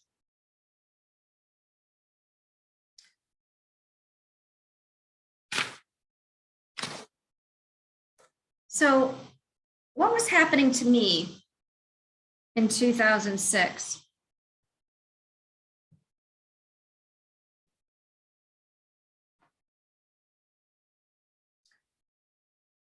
Certainly, one second.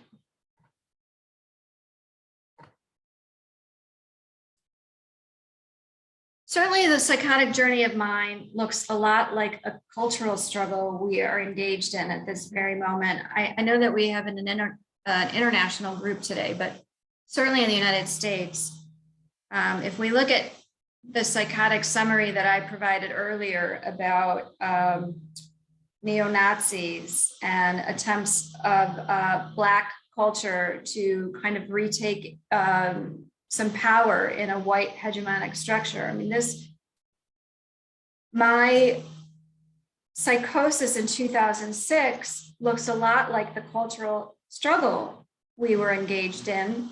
That was before Barack Obama got elected for the first time. So that was before his 2008 election. But then since that time of his election, there certainly was renewed activism within Black culture. But there's also been a rise in the visibility of a white supremacist movement that always lurked in the shadows. Felt in its most radical forms as the racial extremists currently labeled as the alt-right, and most recently in the insurrection. And also the recognition of a gender fluid experience and that was happening in my delusions, and the recognition of the gender fluid experience and a struggle with LGBTQ rights. And now this is also we're also losing some ground there. But why was this coming through and how? I don't consider myself an intuitive dolt, like an intuitive dodo, but I'm also not usually psychotic. So what's the gatekeeper between my intuitive nature and psychosis? And that answer is medication.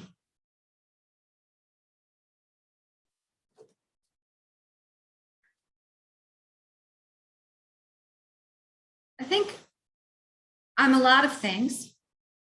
From the perspective of analytical psychology, which is the primary perspective I use to understand psychological life, I can say that I have a great many complexes and that they move freely and quite awkwardly about.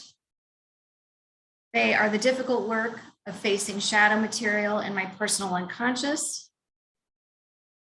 They are the complexes I take up with diligence and doggedness as I move along my path of individuation. They are the stuff of my dreams, which self offers up in an interactive dynamic, the mechanics of which actually sit underexplored and too far below the surface of Jungian practice. That said, medication keeps me in the realm of ego orientation. It keeps me a neurotic with all of those fluctuations without teetering into an untethered netherworld of a collective, timeless, unbounded space. It's only with Lamictal that I can continue to engage in a soul journey. I can sleep, I can dream, and I can relate to self from my ego space. It's as if without medication, I think I brought this up in our Q&A this morning, I didn't dream, I was the dream. I became only self, capital S, without myself. I was nowhere to be found, except as a character in a repository of collective plot, character, and action. Now, depth psychological notions of intrapsychic reorganization are powerful, valid, and essential to what can be a development in strength and progress in an individual psyche. However, while there's certainly an overlap, severe mental illnesses must be considered as something that forces a psychic journey that exists beyond one of fragmentation and reorganization. Because if not, why does 1% of the population have so much difficulty with these psychological impasses? So much difficulty, in fact, these reorganizations occur over and over again, and not with unique psychological material, or not with unique unconscious material, but the same unconscious material. Why, with 400 milligrams of Lamictal, do I maintain my ego? There is a curious relationship here between certain genetic disorders, a common essence of collective fusion in feel and content in history and myth, and the power of chemical and electrical manipulation in grounding the ego in human time with human object relationships and interpersonal attachments. Now, because mental disorder is only recently amenable to being analyzed in the same way as other medicalized physical illnesses, our diagnostic names remain undifferentiated lumps. You know, we've now gotten farther than Kraepelin, okay? Schizophrenia is a spectrum now.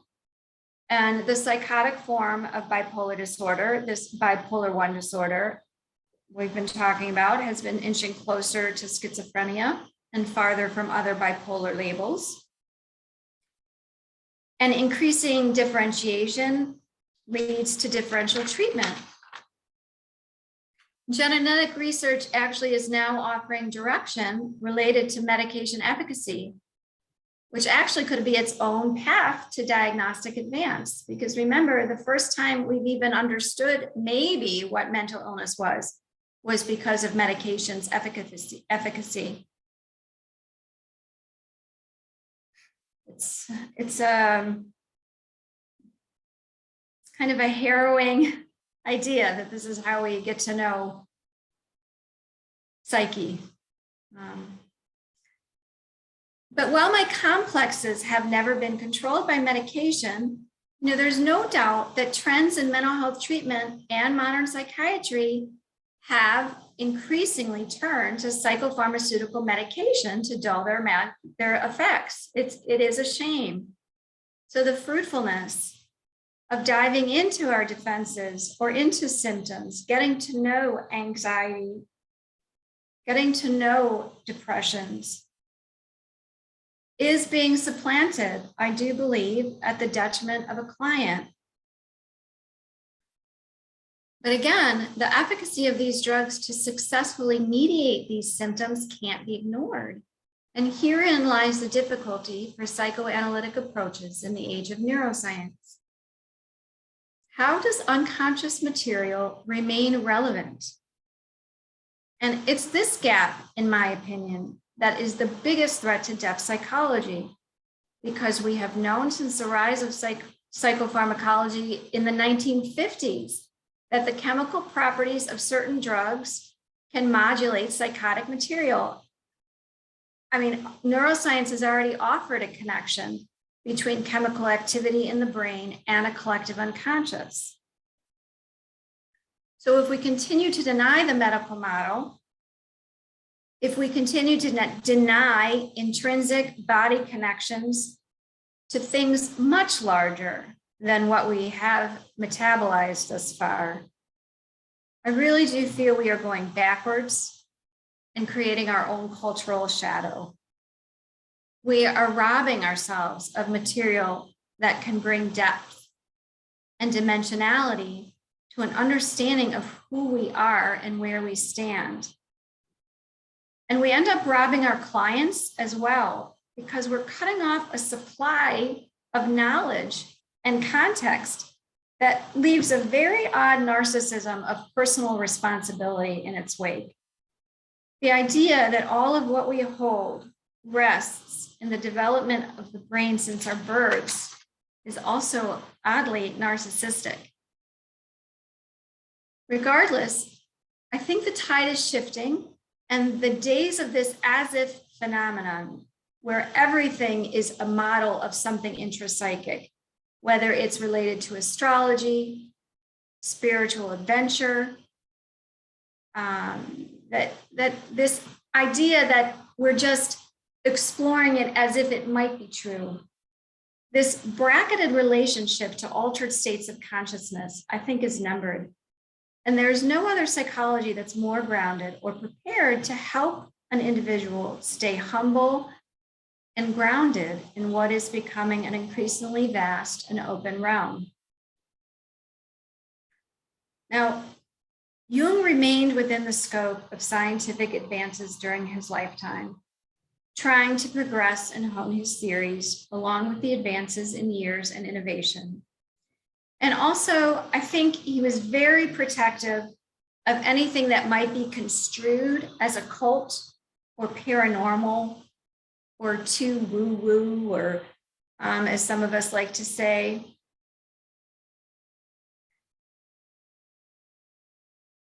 But I think that was to all of our detriment.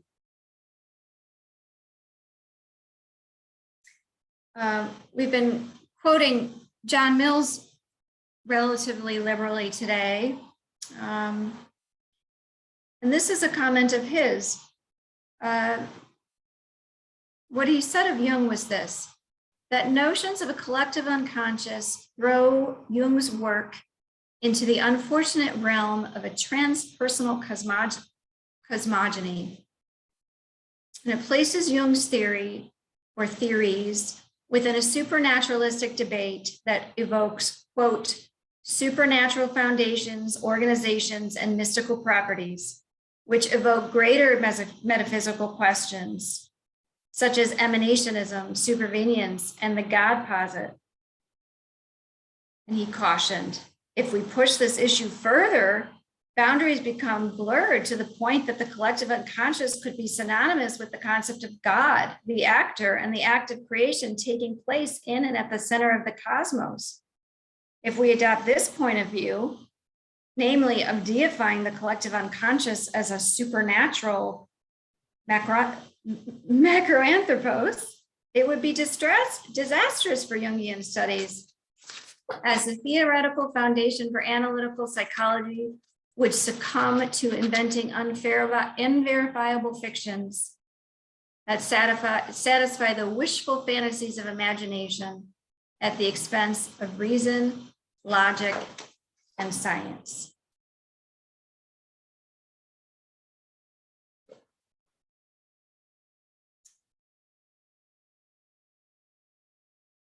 I think we have, I'm going to peek at something. It's not a part of my presentation. I'm going to go to my book because I think we have a couple of minutes, and I want to place that because science itself is moving to a better relationship with spirit.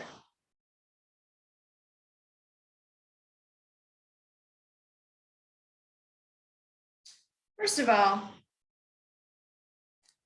actually, let's start with something about this naming issue. This worry that we could substitute the collective unconscious with some concept of God. Now, reviewing Jung's writing as Jung's personal secretary, Agnella Jaffe understood Jung really to be discussing the spiritual background of the world, and noted that, quote, God and the unconscious are synonymous concepts. However, using the term God can become contextualized to label a connection to anything of a divine or spiritual nature. I think this is a useful statement. When it comes to the words we use, including the word spiritual, all such words are so used and abused and prostituted that I can't use any of them without having to disclaim their current usage.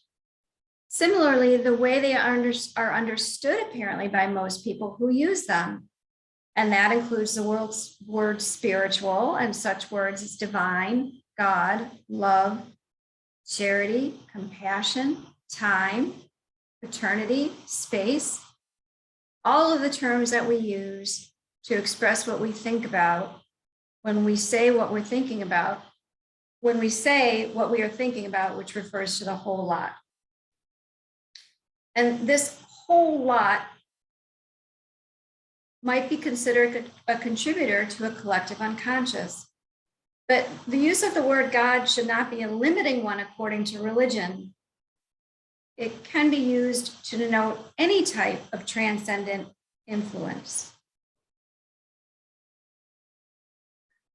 Jung said, if anyone, this is in Memories, Dreams, Reflections, If anyone is inclined to believe that any aspect of the nature of such things is changed by such formulations, he is being extremely credulous about words. The real facts do not change, whatever name we give them. Only we ourselves are affected.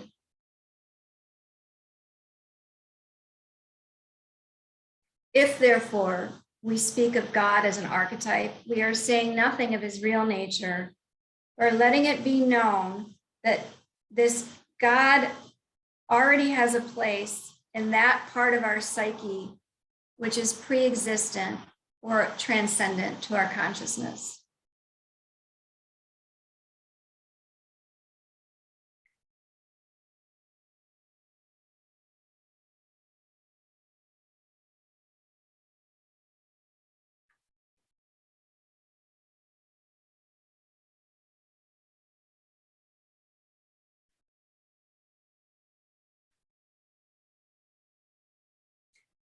So I was saying, many trends in science today are returning to a notion of spirit. I don't have a slide for it. Capra and Luisi have done a great book. Oh, why can't I remember the name of it? The Systems View of Life, a Unifying Vision. And I'm happy to email it to Judy if anybody's interested. But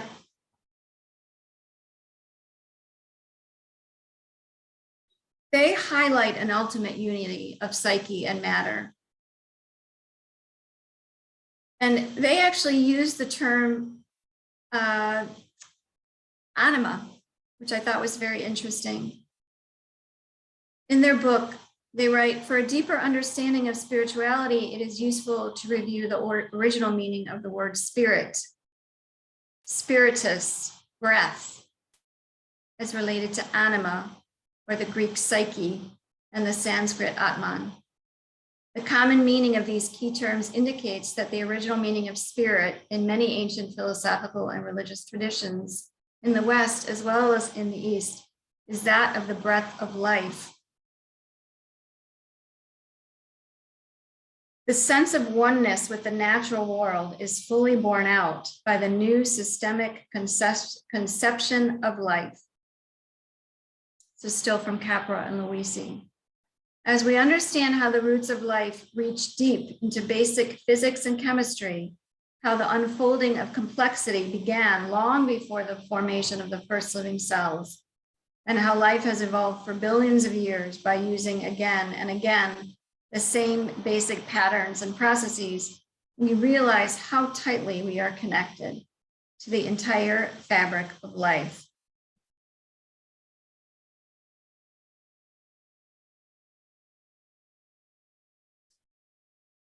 For Jung, archetypes related to psychological patterns and processes, but a notion of what psychological actually referred to shifted in his career. Von Franz highlighted, Jung, for his part, was led to postulate an ultimate unity of the objective psyche and to propose the existence of a global order of this unity. And what I would say is, if there's a problem of psyche, then there is a problem of psychology. And if we could let psyche return to its multifaceted nature, one that's not only related to mind, or to the biggest restriction of brain, then we can return to the study of the hidden unity. And what I would say is, if the notion of the collective unconscious throws Jung work into the unfortunate realm of a transpersonal cosmology, invoking a supernaturalistic debate with mystical and greater metaphysical questions, I say, bring it on. Let's do it. Because if we are doing it, we're doing it now with some really great scientific reinforcement that he was on the right track. Okay, That's what I've got. That's a great ending. So people, please, I'm going to turn off the recording, but after I first say that I want to show my appreciation for the 50 people who have stayed through this longest program we've ever presented. I wasn't sure if we could do this, but I wanted Hallie to be able to say everything she had to say, because I heard her give a presentation where she was somewhat limited. So I really do appreciate all the people who stayed to the very end, and I'm going to turn off the recording.